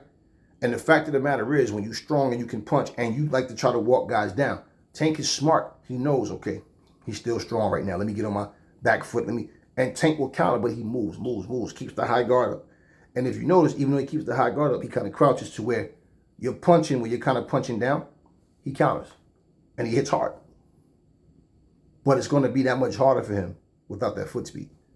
So I'm not saying it's not somebody he won't still beat, but the really good guys, that's who's going to give him the problems. Because he can't get away from their shots. And at that point, he can't get in. So now he's going to have to develop something different where he can counter. So when he does get in, because if he's making you miss and making you pay, and he's punishing you with shots, then that will make his opponent reluctant to come in. The difference is now you're coming up to 140, 147, and guys are bigger and stronger. Now you're going to be in a position of it's harder to knock some of these bigger guys out than it was at 135. You understand what I'm saying? Because these guys are much bigger than you, and they're coming down in weight. So that's what you got to look at. So if I got my guy in there fighting Tank, and I'm like, listen, he can't move like he used to. I need you to pressure him, but I need you to do it smart. As you're coming in, I want you to jab. Jab to his body. Jab to his arms. All right? He has a shorter reach, and I need you to get him to reach. So I want you to jab, just to blind him with the jab. Just keep it in his face. When he goes to the ropes, he's pretty much going to, and he's one fighter that does this that other fighters don't do. And we learned this as kids. When your back hit the ropes, slide down. Roll out to your left or right. Simple. But do not stand there and just stay on the ropes. So when he goes to the ropes and he slides, I need you. Right? Don't square up in front of him. But look at which way. Like say if he's sliding out to his right, just say for example, when he does that, I want you to throw your left hook. You understand what I mean? I want you to come back, or you trap him on the ropes, and I want you coming down the middle. You understand what I'm saying? I want you to keep him in front of you, but work behind the jab, keep it long. You know he can punch. He's going to have to lunge to get in. He's quick. Snap your shots. Do not throw these linger. Yeah, you got to take away the best assets a fighter has. That's how you beat a guy. Now, doing it is not always as easy as it sounds. It depends on the ability of your fighter. Of course. But yeah. So yeah, the work that you put in for somebody to decide that you only won because you were his sparring partner. Man, I don't see, and that can be a case for some fighters, but I don't see that being the case in this particular fight. And then you got to also look at when AJ lost to Usyk in the rematch, and at the post conference, and he was sitting and he started to cry. Right. This is what I put all this hard work into this shit, man. I bust my ass and I still come up short. What the fuck else do I have to do? The guy is doubting himself. He's questioning himself. Yes. And I said, AJ needs somebody that can tap into this and have this tap into that tap into this. Why? Because he needs somebody to just remind him of what he used to do. AJ, we're not asking you to do nothing that you're not used to. But you don't let your hands go anymore. You're not throwing that jab with purpose. You're not sure of yourself. How are you going to beat somebody and you're doubting yourself? You're fighting yourself. Fuck these fans. Don't let these people, don't fuck them saying, oh, JJ soft, he not the same since he lost to Ruiz. Fuck these people. You got to focus on winning. That's your focus, winning. Get back to what you have to do. I remember shit. Remember, I used to watch wrestling as a kid, man. I remember, who the fuck was I watching? Several times I've seen this fucking shit happen, man. And you know, the one guy's in it, they're wrestling, and the one guy, everybody want to win. You know, every time he get on his feet and start rallying back, the crowd going crazy in the back, guy poke him in the eye, hit him low, do something or whatever, right? And I remember can't remember exactly who it was, but I remember seeing this happen often in wrestling, right? And what happens? The guy's outside, and all of a sudden, he's getting beat, and it's looking like the bad guy's about to win. You see fans up there like this, and all of a sudden, you know, the guy's at the points on the floor, and his manager starts slapping the shit out of him. Wake the fuck up, like, wake up. And then he starts getting mad. And all of a sudden, now he goes into his Hulk Hogan mode and starts beating his chest and going crazy, come back, and then when the crowd's going crazy, right? That's what AJ needed. Wake the fuck up. Nobody's asking you to be Mike Tyson. Nobody's asking you to be nobody but you. Wake up. Get back to doing what you used to do. And I heard AJ out of his own mouth say, I'm not the same fighter I used to be. I'm older now. I'm smarter. I want to do things. What do you mean? What do you mean? You see, that's where you see part of him fighting himself. So, yeah, I mean, so to overlook all of the training. And so what the fuck did he need Ben Davidson for? What did he need him for? Every trainer that you work with, you should be able to take something from them. And you know what people fail to realize too? The cameras don't always pick it up. But because people don't want you in on their training all the time. They often bring in other eyes. Because there's always something somebody can add to what you're doing. Example. I heard Devin Haney and Bill Haney say that Yoel Judah has been with them since day one. How many times can you remember turning on the fucking video and you see Yoel and they're giving orders to Devin Haney or telling him shit? No, you don't always see that. So there's always somebody giving you some input one way or another. I understand the thing about the training and people saying he's not going to have enough time to learn this and this and that. With AJ's situation, it was more of a fatal thing. I get it. Why? Because of his lack of confidence and people feeling like, yo, he's soul searching, trying to find the right trainer because he doesn't know what he's supposed to do. That's what part of the issue was, the biggest issue. But now, you know, look at what he came back and did. So now he goes in there and let's say he destroys Ngannou like he's supposed to. Is it going to be because, oh, well, he watched Fury and you can't say Fury gave him a blueprint for damn sure. And him and Fury don't fight nothing alike. You can't sit here and what you going to blame him on? Oh, well, he only has 2 fights. Well, he only had 1 fight when he fought against Fury. So my point is, don't try to take credit away by trying to be bullheaded with your opponent about what the opponent did, about what he did to his opponent. But understand, like, yeah, he did what he did, but he did it, and he looked great doing it. That's what I'm saying. So what would you have said if you had a struggle? See, he's not ready for Fury. And even though Wilder lost to Parker, Parker's better than Wilder. This is what you see. This is what I'm saying. So I'm saying, you know, I don't know. I don't put it like this. Let me say this. I'm not taking the statement back. I'm saying this. I said I don't think he's saying this with any malice in his heart towards AJ. Let's say I don't know what his angle is on why he's saying it. I mean, just because I mean, just because I don't agree with something the person said doesn't mean that they have to be saying it, you know, with any type of negativity towards that person. But you never know what a person feels inside, you know. And Johnny Nelson, he's always seemed to be a pretty straight up guy. I don't always agree with what he feels. There's a lot of times I do agree with his, you know, how you see things, but there's times I don't agree. This is just one of them. You know, like I agreed with him when he said AJ had lost his confidence. I agreed with him when he said AJ looked lost in it. It was nothing to. It's not about. I don't give a fuck what he's saying about Anthony Joshua personally because it's AJ. I'm saying let's look at the details of what we saw, and he's not breaking that down. He's overlooking all of that shit. You understand what I mean? So at the end of the day, I don't know, man. But you know, because my thing is I don't understand how you watched that fight and came to that conclusion when you seen AJ's other performances and you seen that he looked sharp. Even look at how he was snapping his jab out. So what if he would have sparred with Usyk first, that would have made a difference. He wasn't snapping his jab against Usyk. He was pawing with it. And Usyk was countering over the top. And he was showing AJ that I'm going to react to it, right? And I'm going to show, like he was trying to take the fight out of AJ. He was trying to discourage AJ from letting his hands go. It was working. The movement, everything. As soon as AJ started letting his hands go, what does Usyk do? He retreats. You understand what I mean? So, but AJ just couldn't put it together. He did better in the rematch, but it wasn't enough. It wasn't enough. It's not about the shit talking. It's not about an attitude. No, of feeling like you got to be the villain. You got to be the renegade or something. No, but it's just like, nah, you got to understand. Fuck these people, man. I'm here to win. I'm not here to be the good guy. I'm not here to. I'm just here to win.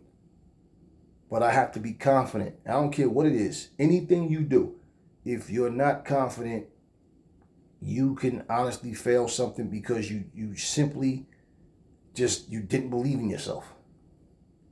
And I feel like, yeah, for him to say that Ben Davidson added nothing and pretty much, AJ only won because that was his sparring partner, like, that's not concrete to me. It's really not. It's really not. And like I said, we know several fighters that lost to their sparring partners. Yeah. So I remember Roy Jones saying that one thing. Roy Jones said that. He said, man, I would never fight my sparring partner. That's what Roy Jones said. Because they know you. They know what you're going to do already. So your sparring partners will make you look worse. Okay. So Roy Jones, his logic and theory is different from, Johnny Nelson's in that sense. And what happened? Wallin didn't make AJ look bad. AJ went in there and fucked him up. So, yeah, I mean, look, put it like this, and this is reality. AJ is damned if he does, and he's damned if he don't. With most people, simply because they don't want to see him fail. I mean, they don't want to see him win, or they don't want to be wrong in their predictions. So when they say something's going to happen, and then it doesn't happen, there's a but. There's a but. Just like Teddy Atlas giving Wallin the advantage over AJ, he's going to beat him in a unanimous decision. And then when that doesn't happen, he gets fucked up. He has to go back to Deontay Wilder and saying Anthony Joshua and Hearn are glad that they don't have to fight Wilder. Like, did you not just fucking see what the fuck Parker did to him? A former AJ opponent, what he just did to Wilder? So even to say, you know what? This fight, I feel like, may be different because that Wilder doesn't beat AJ. That Wilder doesn't beat the confused AJ. You understand what I'm saying? Like, no, just to look at it for what it is. No, even though Wilder got beat every single round and couldn't figure out nothing, he looked worse against Parker than AJ did against Usyk for damn sure in both fights. Right? Wilder didn't look lost in there. He didn't know what the fuck to do in there.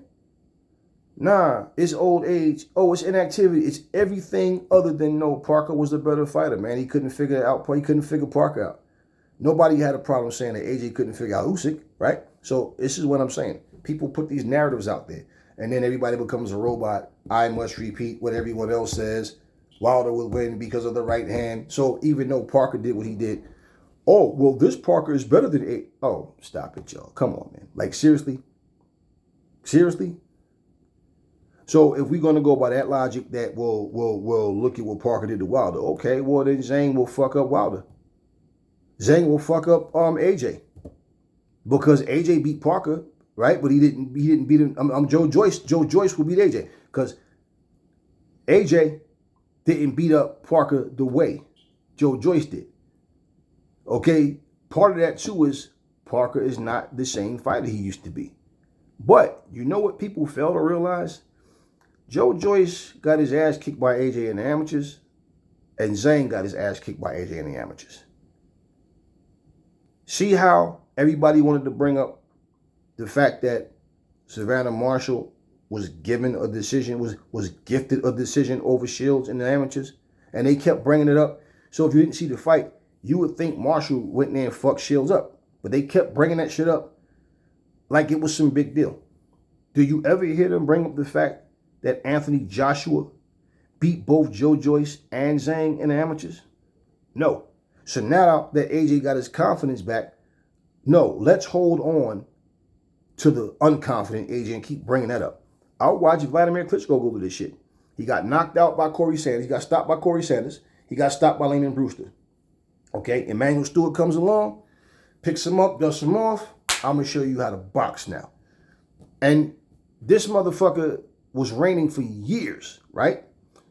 Oh, he was boring. Oh, man, he was fighting all these Russian people, all these Europeans or whatever. Oh, he was, right? Everything just blah, blah, blah, blah, blah, blah, right? No matter how long he had that belt, everybody he fought, whether it was Samuel Peters, whether it was a rematch with Lehman Brewster, no matter what it was, they kept for years. For years, I kept hearing. Every time Klitschko fight, no matter what they said, let's not forget the suspect chin of Vladimir Klitschko. The suspect chin, the suspect, didn't he just knock out this last dude? Yeah, okay. Did he get hurt in the fight? No, okay. The suspect chin, didn't he just knock out the last 3 people? Yeah, okay. The suspect, they just kept bringing it up. And this is the same shit that they're doing right now. Every time, you hear people talk and they keep bringing up the Ruiz loss. And no matter what AJ's done, even when he was the fights that he won after the losses to Usyk, even though, like I said, I just said it a million times, even though he looked far better against Jermaine Franklin, shut him out as far as I'm concerned, and Dillian White struggled, they saluted Dillian White and they saluted Franklin for having a solid, it was a good fight. Somehow, Franklin and Dillian White would both beat AJ. Then all of a sudden, Franklin becomes AJ's opponent. AJ's cherry picking a bum. Franklin is a bum. Wait, how is he a bum? He just had a debatable fight with Dillian White and y'all praised him. Robert Helenius. Robert Helenius, he the dude, man. I'm telling you, Robert Helenius can fight. He's a good fighter, man. He won 3 straight. Who he beat? They can't even tell you. They just repeating what they heard. Why were they saying that? Because this was a Wilder opponent and they were sparring partners. He gets knocked out. Nah, man, you gotta understand. Wilder hit that hard. Yeah, shit, man. Wilder, man, I'm telling you, Wilder, y'all not giving Wilder his credit. Wilder hit it. No, listen. No. My question is, how did he go from being a bum now? So if he got knocked out by Wilder, not in the first round, not because he was a bum, but because Wilder's just that devastating, right? How was he a bum for going 8 rounds with AJ? Make that make sense. And he went to sleep, so I don't care if it's first round, 8th round, 12th round. He got knocked the fuck out. So now, 2 opponents that got a lot of credit. And the thing with Jermaine Franklin was people didn't really know him. He's not even that well known in the States. You understand what I mean? So because you didn't know him, they slept on him. But 2 people that was opponents of Anthony Joshua rivals, okay? He didn't fight Wilder, if that's ever going to happen, but he did fight Dillian White, okay? But bottom line is, those 2 opponents, and Helenius and Franklin, got all the credit in the world until they got in the ring with AJ. Then all of a sudden they were bums. AJ bounces back and come back, and I said every fight you seen him doing things different, seen him doing things better, and that's even with the Usyk loss because he looked better in the rematch against Usyk than he did in the first fight. Now he goes from Usyk to Jermaine Franklin. He looks way better against Franklin. Yes, different fighter than Usyk, but still looks way better against Franklin. Then he goes and he fights against Robert Helenius. All the LDBC is saying is, oh man, it's a pathetic performance. That shit was pitiful. That shit's terrible. Yo, Helenius is a bum. Now go back some months ago to when he fought Wilder and listen how the LDBC on him was praising Helenius. So what happens? He gets in there with AJ, now he's a bum. But again, you can see, no, AJ's fighting. Yeah, he got the bloody nose. He's fighting. He's boxing. It's a fight. It's a fight. But he knocks him out. They don't talk about the knockout. All they talk about is the fact that, oh, he was getting hit. Yeah, okay, it's a fight. It's not like he was losing the fight. And even if he would have been, how many times, countless times have we seen Wilder just get outboxed? So I don't have to say, oh, if Helenius wouldn't have got knocked out. No, he got knocked out. Now, if we want to say if he didn't get knocked out, he probably would have been outboxing. No, I don't know and I don't care. The bottom line is he lost. That's all that mattered. Wilder won. But Wilder won the same way he always won. Now, isn't it funny how when he steps up in competition, all of a sudden that one-trick pony shit ain't working? And again, it's everything. It's cryo chambers. It's everything. It's cheating. It's everything other than the opponent was better. So now, watching this man perform and seeing he's still the same fighter, same flaws, never evolved. Then you see a guy that we seen him getting better and better. We finally lost, he came back, he won, showed he could fight on the back foot if he need to. Then we realize he doesn't know how to mix it up. And we see that he just doesn't understand something was going on where he's fighting his own demons inside of himself. Then watch him little by little in every fight, he's doing something better than he did last time. Then now look at the performance he just put on. Yet he still is in a position of doubt. But it's because of this, it's because of that, it's everything. He's happy he don't have to fight Wilder. He's this, he's this, he's this, he's this. And so I'm not trying to connect Johnny Nelson to those haters, but I just feel like, I don't know, he made that assessment. I don't know how much thought he put into that, but I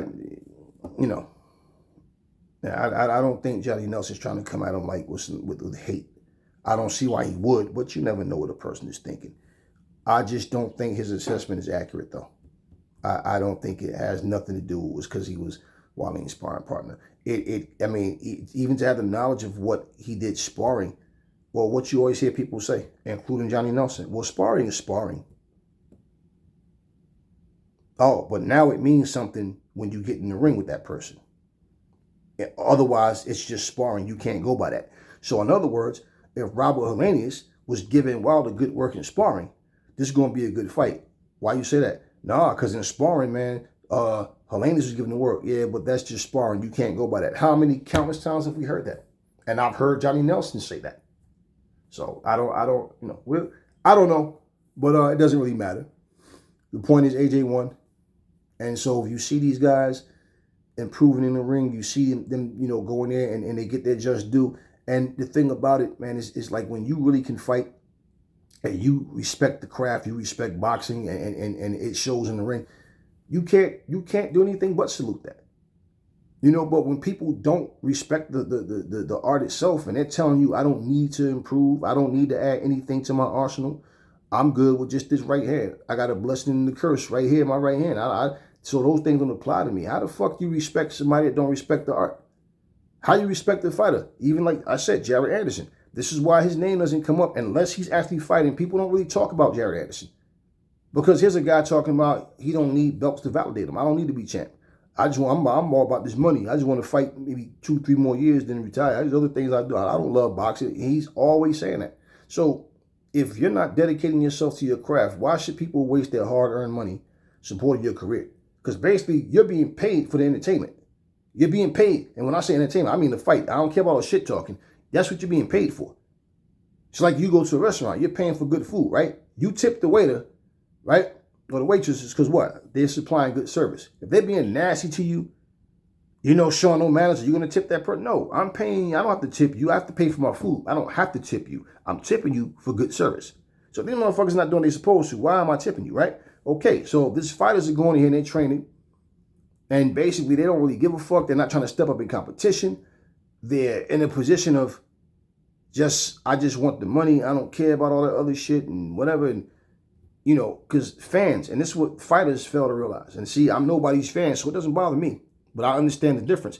Fans start to believe in you. Fans worship these people. Fans act like they know them personally. They connect with them and they want to see them do well. They feel they're sad. They cry. They hurt if their favorite fighter lose. I don't give a flying fuck. I want to see AJ win. But if AJ goes in there and gets knocked the fuck out by Ngannou, I don't lose shit. I'm not going to, AJ, hey, shit happens. I respect the man's skills, though. Do you understand? I look at people from a different perspective. It's not coming from a fan perspective. So it doesn't hurt me if these guys lose. I don't care personally. But yeah, they get emotionally invested into these people. And I don't think that's healthy for anybody, but they do. And so now what happens when somebody's telling you flat out that I don't love boxing, I don't care. It's not about trying to control how they feel. They're just letting you know, all I want is your money. I remember I used to go in this clothing store, and this guy used to work this, like, yo, big dog, I'm so glad. I love when I see you coming because I know you about to give me some money. Because I would always go in there and buy a lot of, stuff and coming in, but, bottom line, yeah. I'm not going in there to socialize with people. I'm going in to buy my clothes. But he knows every time he come in there, man, he drop a nice amount of money in this motherfucker. So, yeah. They treated me different when I walked in there. Yo, what you drinking? I don't drink water, Gatorade. Yeah, cool. There you go. Stuff it. And so every time I come in, I'd be over there and they'd be, yo, I got this, that. Yo, I put this aside for you. You like this right here? This, that? Yo, good looking. I like, yeah, no doubt. That's what they would do. Now, if I was coming in there and I wasn't spending no money, I come in there, look around, leave. Come in there, look around, leave. Come in there, buy a t-shirt. Right? I'm still buying something, but all the times you come in there window shopping, don't buy nothing. No. I come in there and they see, damn, every time he come in there, he's spending money. You don't think that they talk about that? Get to know the customers, man. Recognize them. They come in, just, greet them, treat them differently. Influence them to spend more money. Show them all the new stuff we got, get a feel for their style and what they like. And that's what they do. That's what they do. Motherfucker, it's not me personally. Since that store closed down, I don't know nothing about where he is. Did they relocate? Did they just go out of business? I don't know. We're not friends, man. It's business. You understand what I'm saying? But yeah, he knows I'm coming in there. And shit, he felt like, yeah, let me. So if I'm coming there to buy 5 things, he might come out and show me something else. Now I'll leave there with 7 or 8 things. It's business. It's business. And these are people I interact with personally. I don't know Anthony Joshua personally. I see this dude on fucking TV and computer screen, on my phone and shit like that. I don't know. I'm not friends with these folks, man. And I have to, emphasize these things because you always have people that respond to your comment sections that it's like I wish the airheads would just skip past my channel and go somewhere else because they just don't get it. And they say things and it's like, yeah, you hard of hearing, you have a learning disorder. You really don't understand shit.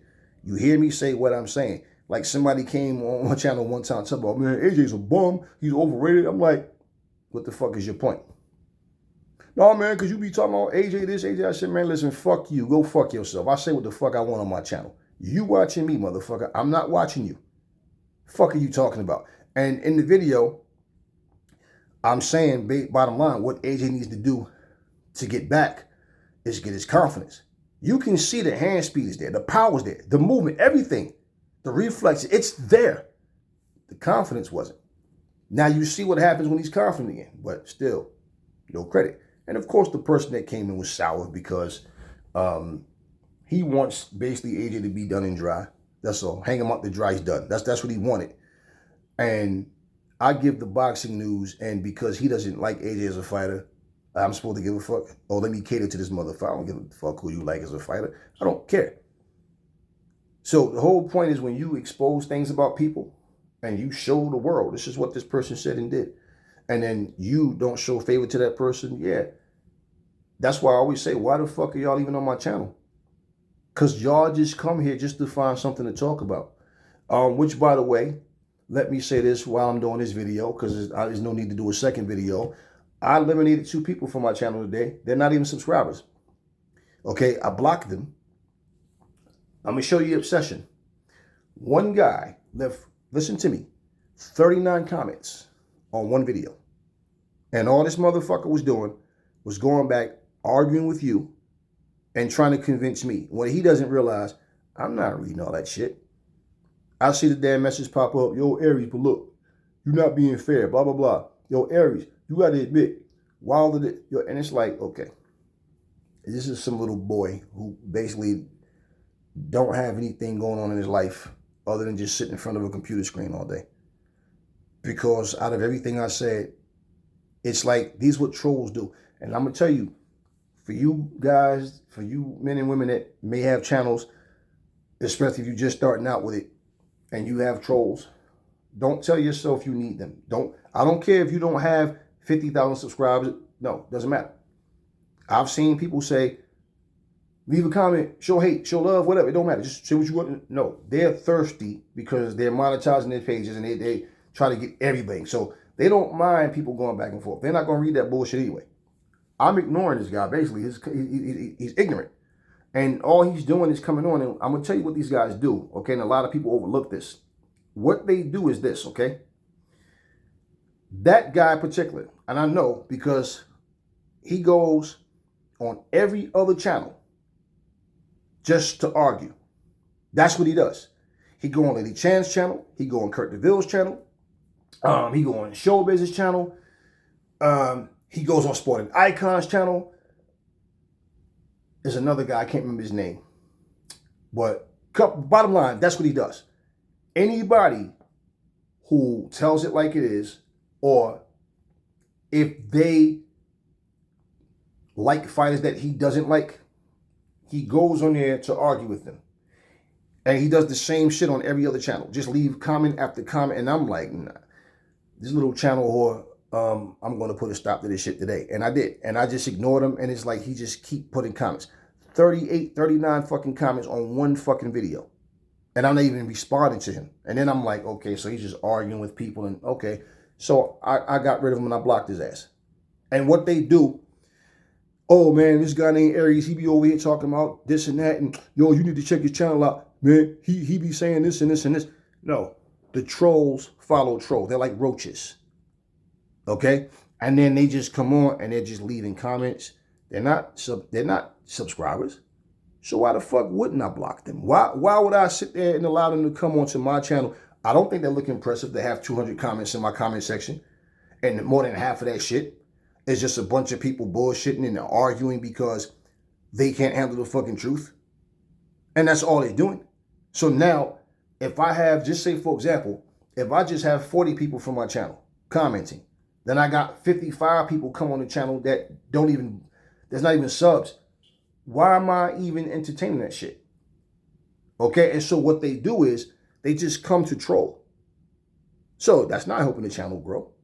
So what the fuck do I need them for? So if I'm sitting there allowing them to just come on my channel and spread poison, then yeah, I'm doing a disservice to this channel. Because it's not hurting me when they don't sub. I don't give a fuck. I do this shit as a hobby. I don't make money on this channel. Now, if I was to ever change that and start to monetize, well, at least I'm not feeding y'all lies and bullshit. You understand what I'm saying? So, but no. So I gain absolutely nothing by coming on here to lie to people. You understand what I mean? So when this guy comes on here, any of them, that's what they do. And the trolls just go, they target what channels they want to go to. And then they just, they go do their bullshit. And then what they do is, whoever the lead guy is, he will go back to your comment sections. He will go on Lady Chan's channel or Kurt DeVille's channel or Sporting Icons channel, Boxing Wave. Excuse me. He'll go on all these channels and he'll go one by one to everybody agreeing with his bullshit. Yo, I just created a channel. Yo, subscribe to my joint, man. Yo, blah, blah, blah, whatever. And now, what happens? Between 5, 6, 7, 8, 9, 10 different channels, this motherfucker will start his channel and instantly, this motherfucker, 75, 100, 150, 200 subscribers. Now they build a channel with nothing but hate. And they try to use us to do it. I know what they do. But I'm too smart for that, see? So nah, you can use all these other channels, but you're not going to use me, motherfucker. So I blocked them. Another guy makes a stupid ass comment about, which was ignorant. And it shows you that they're just trolling. Because when I spoke about Zhang fighting Urkovic, and I said, well, that would be a good rematch. I said, and most people feel like Zhang won that fight. So there could be interest there to see what happens in the rematch.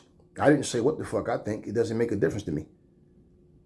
Guy goes, if you think that Zhang won that fight, you don't know what you're talking about, and blah, blah, blah, blah, blah. Blocked. Of course, I had to curse his ass out first, then block him. Do you understand me? Because at the end of the day, first of all, I never even said what I think. And you go on any fucking channel that's talking about Zhang. I'm not talking about fanboys. See, fanboys are going to always lie and show bias.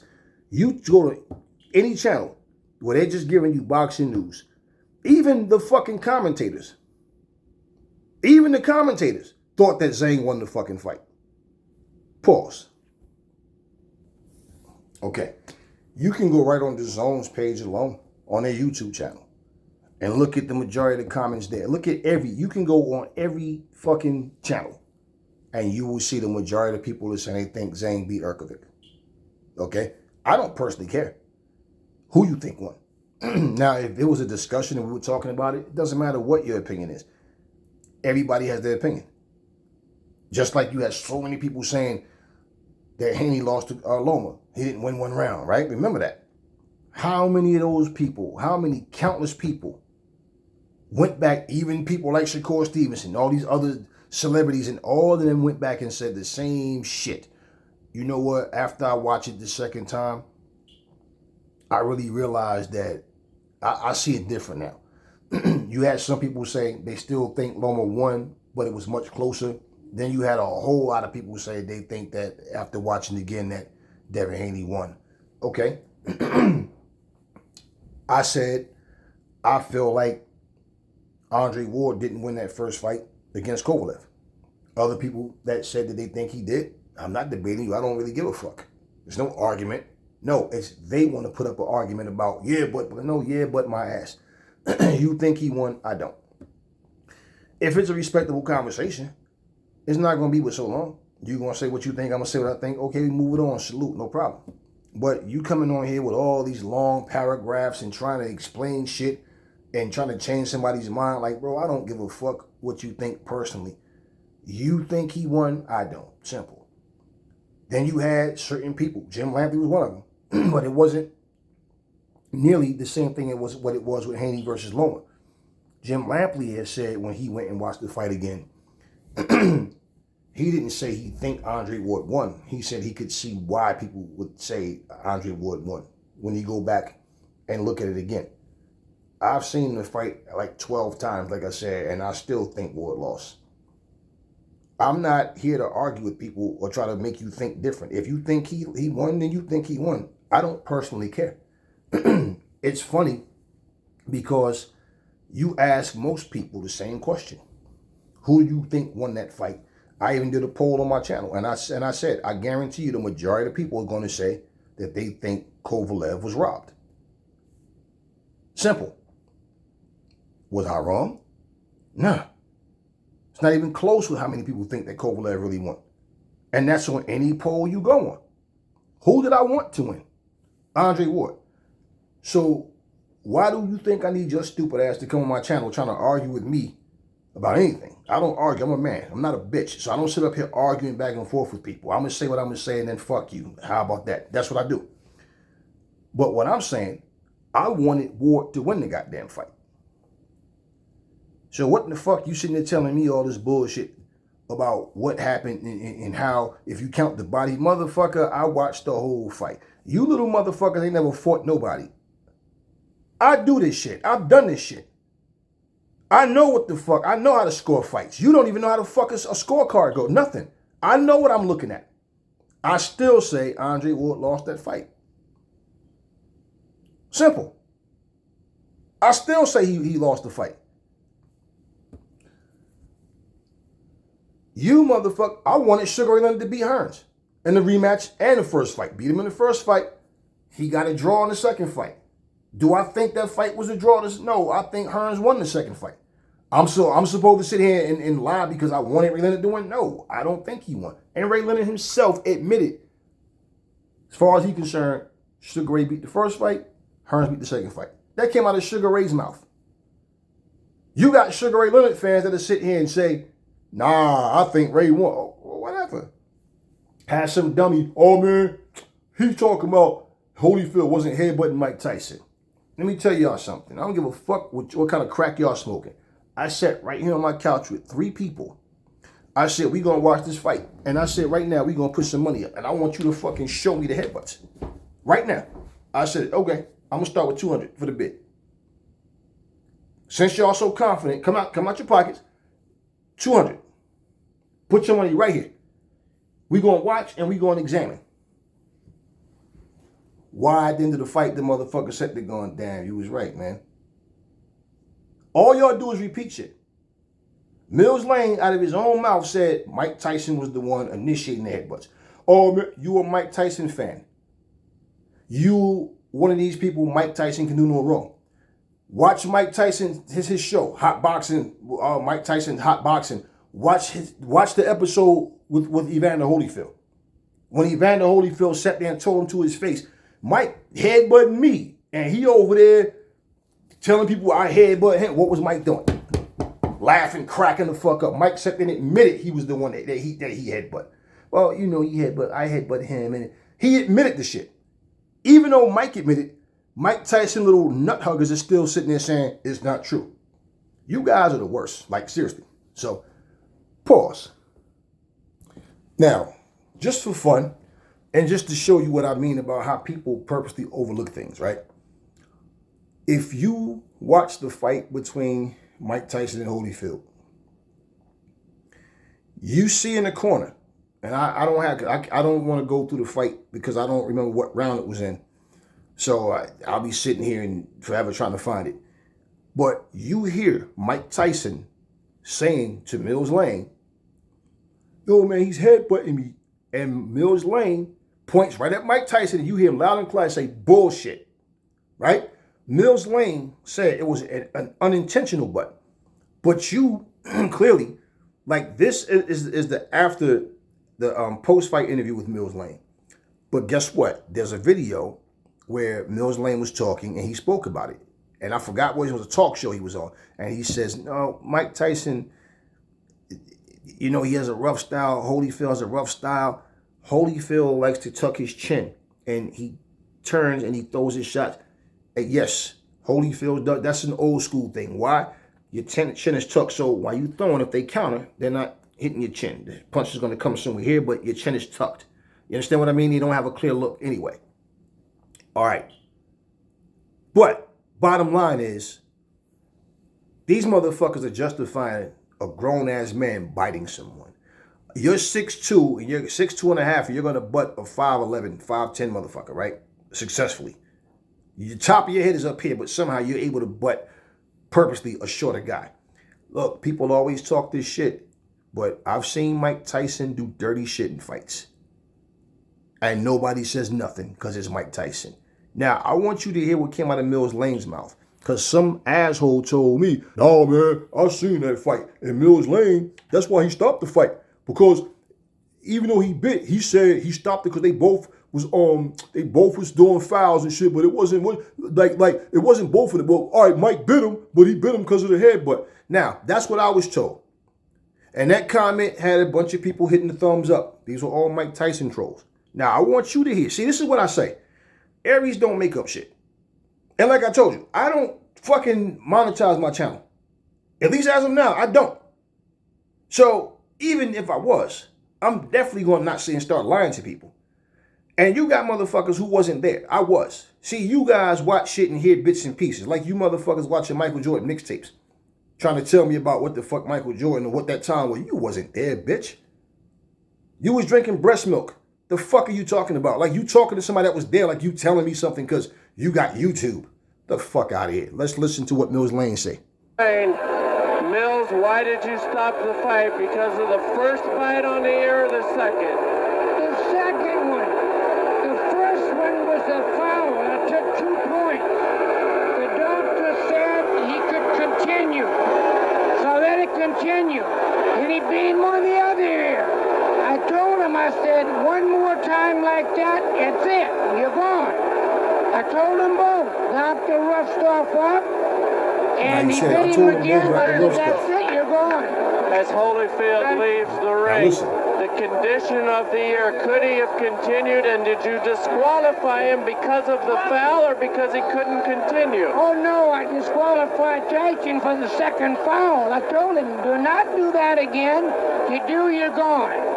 So he could have continued. The physical condition of Evander Holyfield was such of you that he could have continued had he not disqualified Tyson. Well, I didn't ask the doctor. I never reached that point. I wasn't going to ask the doctor. That wasn't a question. That kind of foul would be. You got to take a position sometime somewhere. That was it. Pandemonium breaking out here as Mike Tyson is leaving the ring, and we'll continue with Mills Lang. As you see, people getting knocked over. Our camera goes down. Mills, let me continue here. Mike Tyson's people and Tyson are going to say, I'm sure you didn't call a foul on the headbutt, which caused the eye, and this could have been a retaliation by Tyson. I called it a butt. But you didn't take a point. An unintentional butt, you don't take a point. Unintentional An unintentional butt unless it's occurred the second time. An unintentional butt, that if he fight stop, you go to the scorecards after 4 rounds. There's a difference between an unintentional butt and a bite. Do you feel as though that's what Tyson was doing, however, that he was retaliating? I do not know. You'll have to ask him. I don't speculate. I do not know the answer to that. Obviously, disappointment. Mills got to be disappointing for you to have it come to a conclusion like this as well. You know, you play the hand you dealt and do the best you can with the cards. That's all I can tell you.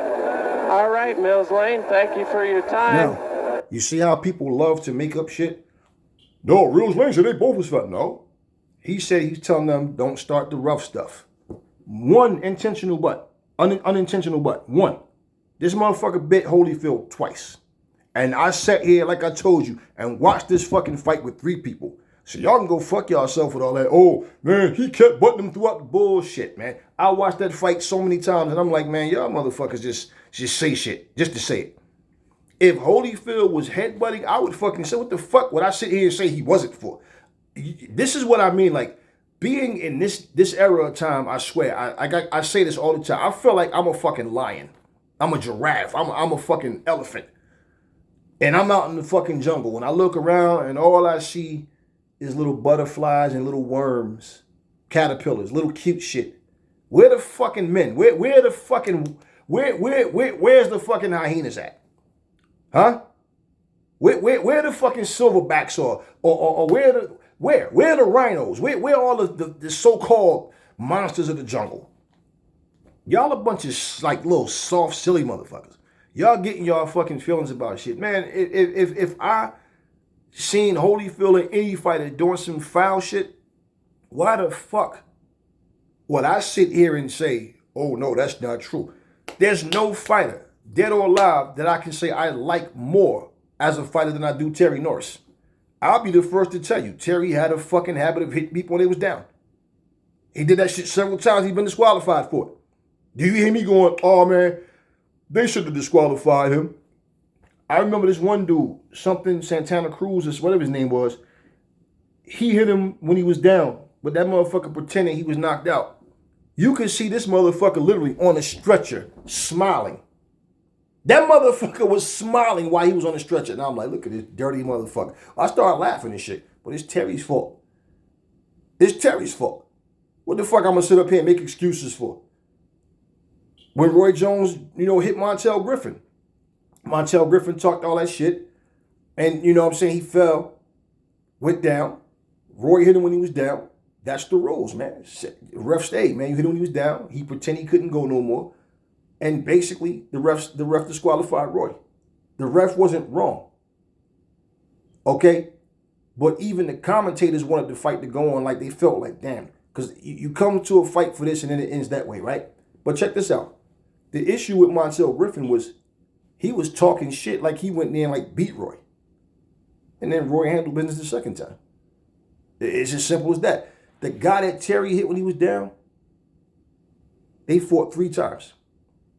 The first 2 times, Terry lost the same fucking way, hitting the guy when he was down. And the one time he hit him, when he's in the bell had ended. And Terry hit him after the bell rung. I don't know if he was so locked in and he just didn't hear the bell or if he just said fuck it and just hit him anyway. Because the way he reacted, and he got disqualified 2 times against the same guy. 3rd time, he finally got it right and went there and knocked him the fuck out. The fuck do I gain out of sitting here making up lies? I don't dislike Mike Tyson as a fighter, and even if I did, look, man, I call shit down the middle. Mike Tyson did what he did, and that's why I tell people, instead of acting like a bunch of little bitches, just go sit and watch the fight. But you motherfuckers are so ignorant, you'll probably see shit that never even happened. He kicked him too. Aries, matter of fact, Holyfield bit him first. I sat here, like I said, with 3 people, and they all was like, damn, yeah, because you were going by what Mike Tyson fucking fanboys were saying. Talking about all the headbutted.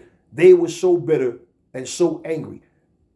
Before there were Deontay Wilder and Tyson Fury minions, there was Mike Tyson minions. Real shit. But there was no social media and all that shit back then. But they same thing. Mike Tyson could do no wrong in these people's eyes. Mike Tyson. Everything Mike did, no. This motherfucker, okay. So why he bite Lennox Lewis on the fucking thigh at that fucking press conference? Was that because Lennox Lewis headbutt him? Why was he purposely hit? Why did he purposely hit Razor Ruddock low? Shoulder him and all that. Why did he purposely do that same shit, try to take his head and slam his face and Quick Tillers, try to headbutt Quick Tillers with his head? Why? But I bet y'all motherfuckers won't go back and watch those fights purposely. Why? You don't want to see that shit. You will see it and still go, I didn't see it. I seen Mike do some dirty shit. He punched Razor Ruddock low, then smiled at him, shaking his head as if like, yeah, Mike didn't give a fuck. I mean, goddamn, they had to have security in the ring when he went. Come on, bro. The dude did dirty shit. That's the thing with Mike Tyson. Mike could do dirty shit to people, but nobody else could do nothing back to Mike. And the problem that Mike had was the same fucking problem his fans had. Holyfield wasn't scared of him. Bottom line, from that very first round of the first fight, they came out. Mike comes across there, throw that overhand right. You know, Holyfield kind of wobbled a little bit, and everybody jumped up. It's at my boy Phil house, and everybody was in there. I'm the youngest dude in the room. Me and Phil, the only two people that was going for Holyfield. Everybody else was going for Mike Tyson. I didn't give a fuck.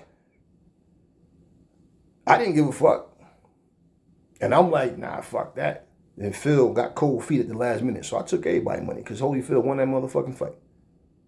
Everybody jumping it, and yeah, they was pissed because everybody thought Mike was going to crush Holyfield. That's not what happened. And they couldn't take the loss and just say, man, you know what? Better man won. Nah, you know what you got out of that? The only real reason Holyfield, Bo, Michael Moore, any of these motherfuckers Foreman, the only reason these motherfuckers is doing anything is because Mike is locked up. Mike come back, it's over for all these niggas. That's all I heard. Mike came back, fought, what? A couple of meatballs. Was it Mathis he fought? What's the white dude, the Irish dude, whatever, Peter McNeely, whatever. You know, Holyfield didn't look so sharp against Bobby Ches, and you know, yeah. So basically, I remember them talking about somewhere there's a guy named Mike Tyson watching this fight, licking his lips, going, "I'll fight Holyfield, bring him on." Yeah, why? Because they all thought the same thing, man. Mike gonna kill this guy. Yeah. Even during the fight, in the first fight, he's in there piecing Mike up bad, and you hear the commentators saying, regardless to what happens from here on out, you're looking at a sports legend in a purple trucks talking about Holyfield. Why? Like I told you guys before, because at any minute, Mike going to land something, and it's going to be over for Holyfield. And that didn't happen.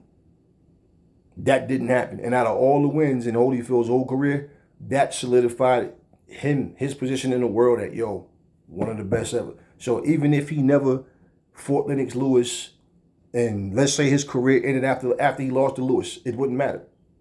His whole career, he did what he did. But his respect came because he fought Lewis. He fought Bo. He fought Foreman. He fought Tyson.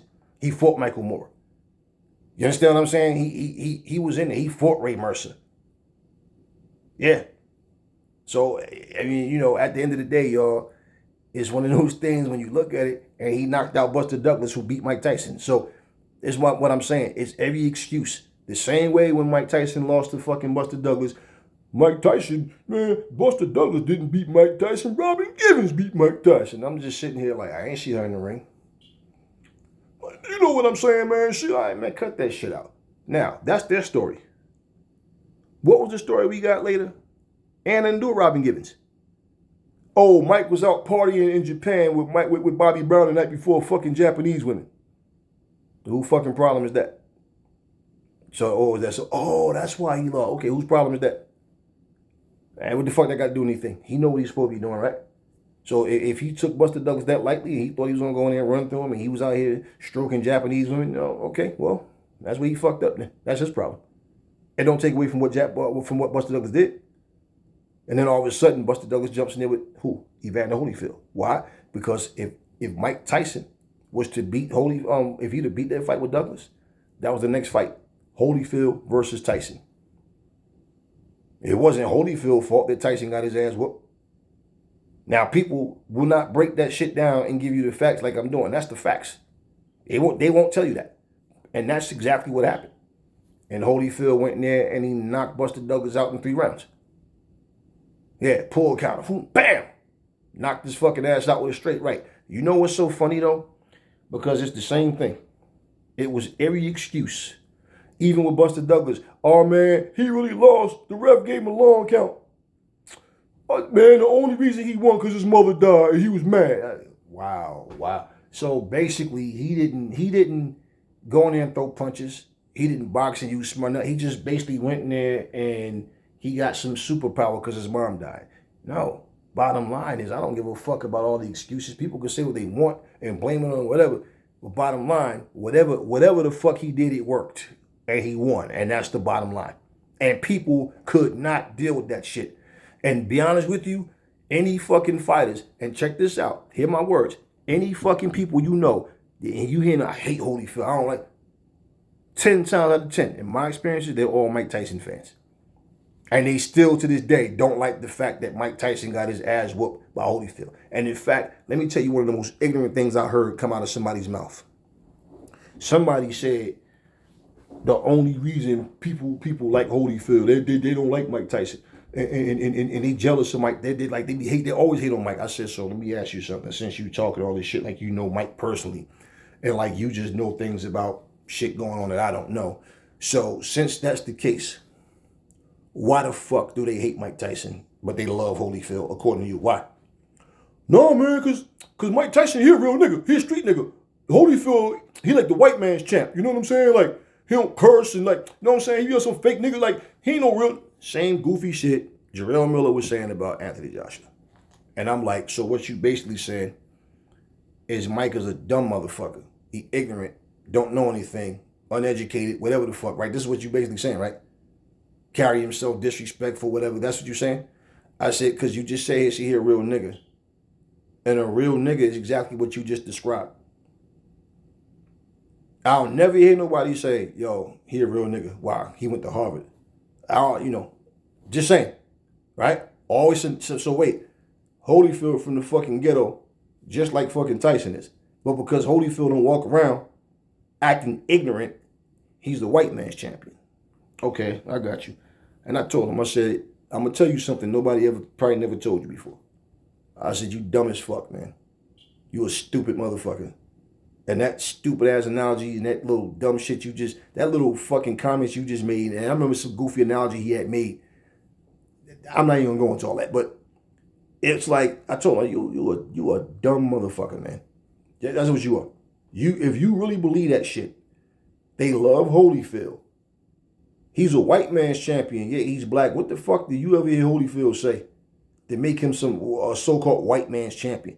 No. Do you see the same similarities now within in the mindsets where people are, because Holyfield doesn't go around using the same type of terminology and acting ignorant, because he don't do that, that makes him a white man's champion. But you know how dumb that shit sound? But because Tyson talks about shit and Holyfield talk about how he grew up and different things, but Holyfield don't embrace bullshit. He don't embrace ignorance. He don't embrace violence, any negative shit. So bottom line, that same type of Tyson could do no wrong is the same way how you see people trying to do Wilder. And I guess they tried to make him like the new Mike Tyson in a lot of ways, you know. But at the same time, man, it's like, listen, bro. If you are going to speak up on behalf of anybody, speak up with the truth and with facts. Now, I just played you Mills Lane speaking. And for the asshole that was coming in my comment section talking that goofy shit, talking about, Mills Lane said he disqualified it because both of them was you know what I'm saying, like, not because Holyfield was headbutting him and then he disqualified Mike Tyson. And let me add, he said that shit about, but they was he basically, you know, it's because Holyfield he stuttered. He didn't know what to say. I'm looking at him, but no, Holyfield kept headbutting him, and he said he told him he won Holyfield. If you headbutt one more time, I'm gonna take it. No, it's not what he said. He just said an unintentional butt, and that's why I said I want to see all these headbutts. Show me all these headbutts. It was one unintentional butt, but you hear him at some point Mills Lane actually said, y'all can go back and watch the fight yourself. Proof is right there. And he says Mike Tyson was the one initiating the butts. Mills Lane said it.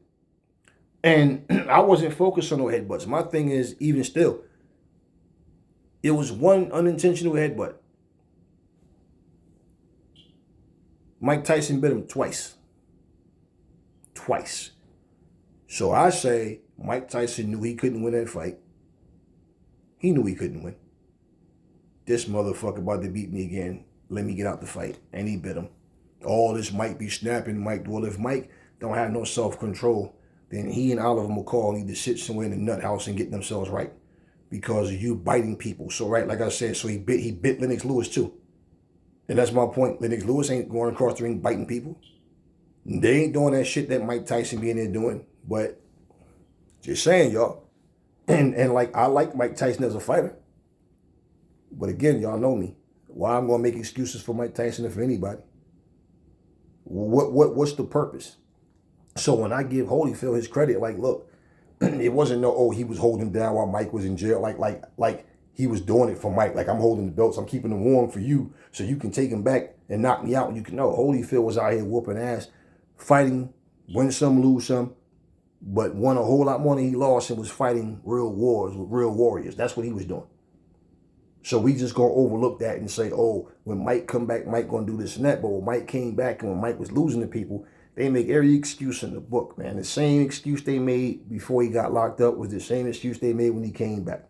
So even when he was coming to the ring with Richard Giacchetti, oh, man, if Customato, oh, shut the fuck up with that if Customato shit bullshit, man. The dude didn't retire when Customato died. No, he continued to fight. So stop that garbage. The bottom line is Mike Tyson was a solid fighter. He had a problem with his temper, and he was a dirty fucking fighter. Plain and simple. I don't give a fuck what you try to sugarcoat. Every fight, go look, listen, and I'm telling you, go watch the fucking Razor Ruddock fight. Go watch the first Razor Ruddock fight. Watch the fight with Quick Tillers. Yeah, you'll see exactly what I'm talking about. He did dirty shit in the ring, man. There's several fights you can look at. Mike wasn't above headbutting people. Quick Tillers was frustrated if he couldn't catch up to him, and he, boom, tried it, and Richard, hey, Mike, he don't do that. Come on, bro. The dude was a dirty fighter, man. And he could fight. He didn't have to do that shit. The problem with Mike, the reason he did that kind of shit, because he was a dirty, he was a bully. He didn't like when he can't intimidate you. What do bullies do when you can't intimidate them? They try to go to every extreme, whether they yelling, screaming, trying to get loud, whatever. Mike was used to people crumbling under his pressure. So when he came across somebody who didn't crumble, he was not above cheating and fighting dirty. But now, all of a sudden, Mike's a big baby. Man, this is the hurt business, man. Let me give you a better example. For all y'all always want to talk shit and y'all be trying to shit on Floyd, right? We watch Victor Ortiz dip his knees down, put all his weight up, and bow. Motherfucker bust Floyd Mayweather shit to where his tooth went through his lip. And Floyd was like, I could put my tongue through the hole. That shit went through. Did Floyd bite that motherfucker? Nope. Floyd, cool, calm, and collective. What did he do? Victor Ortiz want to keep all apologizing. He know what the fuck he did. And then what did Victor Ortiz do? Victor Ortiz sitting there, kept hugging. Floyd pissed off about this shit. Motherfucker split my shit up because I'm in here beating his ass, fan square. He gonna go do this shit, right? And the Floyd hate was so real that, let me get to that. When Victor Ortiz did that shit, and then he gonna turn around and the referee, Joe Cortez, and backed up. Right? When they do that time, that's time to go. Okay, let's go. Victor Ortiz, fucking stupid ass corner people, they still talking to the referee. And then Victor Ortiz looks over there, and Floyd is, and Victor's walking over there, and Floyd, whatever, like he's gonna hug him, and as soon as he fucking put his arms down, bang! Bang! Motherfucker went down. Man, that's fucked up, man. They cheated. No. If he cheated, the referee would have disqualified him. The referee, time. I can pull that shit up too for all the Floyd haters. And you can hear Joe Cortez say the same thing. There was no foul. But when Floyd did it, I remember Emmanuel Stewart go, like he was mad. Because deep down inside, I know Manuel Stewart didn't really like Floyd. And he wanted Floyd to lose. And he wanted Floyd to lose. And Emmanuel Stewart, he couldn't even contain that shit. But he didn't go, when Victor Ortiz slammed his head and cheated. You know what they said? Oh, the frustration, he can't catch Floyd and, this and that. Oh, like that's just normal. But it's not normal to retaliate. Okay. Now, imagine if Floyd would have bit Victor Ortiz's ear off. No, I'm not going to punch him in his face and knock him out. I'm going to bite his ear. Not once, but twice. Come on. Nah, he did it the right way. And he knocked his ass out. And that's when he cursed out Larry Merchant, because Larry Merchant always trying to find something to try to shit on Floyd.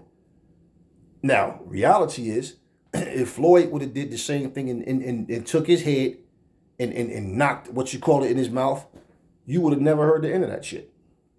So why is it that Mike Tyson can bite somebody in the thigh, bite their ear off? I mean, he was saying crazy shit.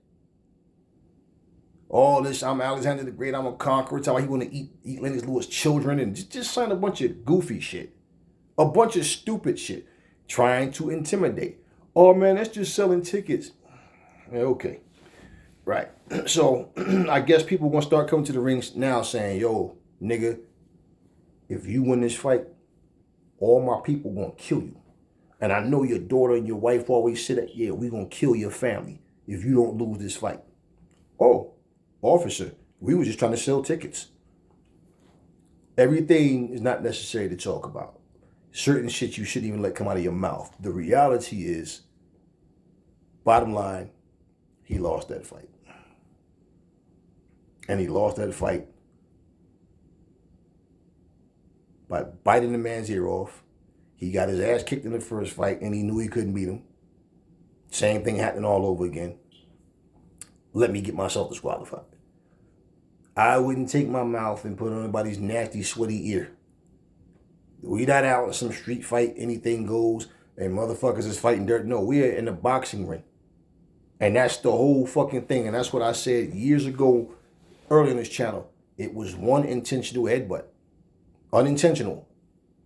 Okay? You could even see when this shit happened. That's why when people, oh, he wasn't headbutting, you tripping. No, bitch, you tripping. Go watch the fucking fight. Like I said, ignorant people, you probably the ones that believe in Bigfoot and believe that this little green alien sitting over, walking around on the roof of your house and finding UFOs and all that bullshit too. Shit y'all never see, y'all swear is real. One unintentional headbutt. Right? Unintentional. I wish I could find, like I said, I'm not going through all this, but I wish I could, but it's there. Y'all could watch, don't be lazy, just go watch the fight. So you can clearly hear Mills Lane say, Mike Tyson was the one initiating the butts. Clearly. But at the end of the day, it is what it is.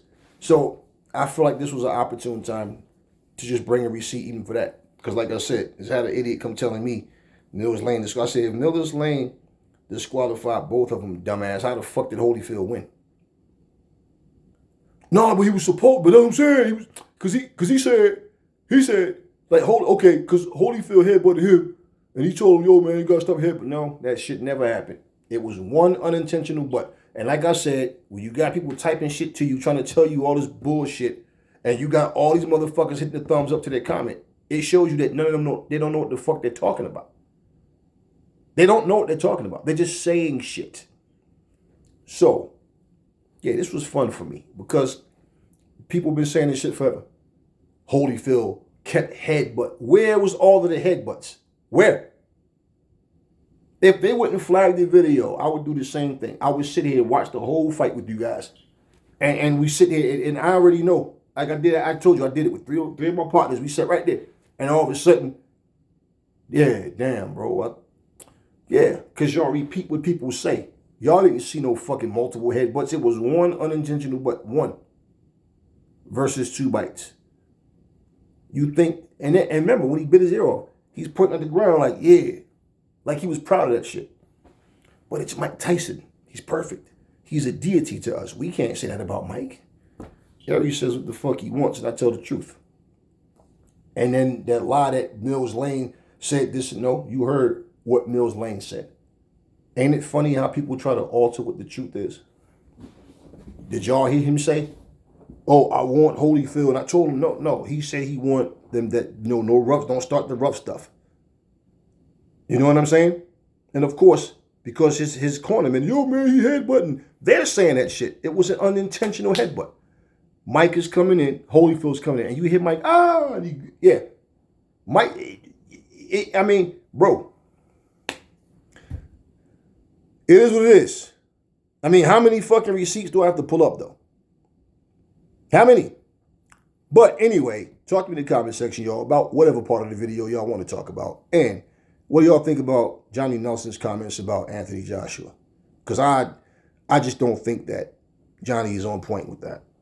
I don't. But we'll see what happens in the next fight. And even then, every fight's different. Never fall in love with lies. Remember, the truth brings hate out of people, and I will catch y'all on the next video.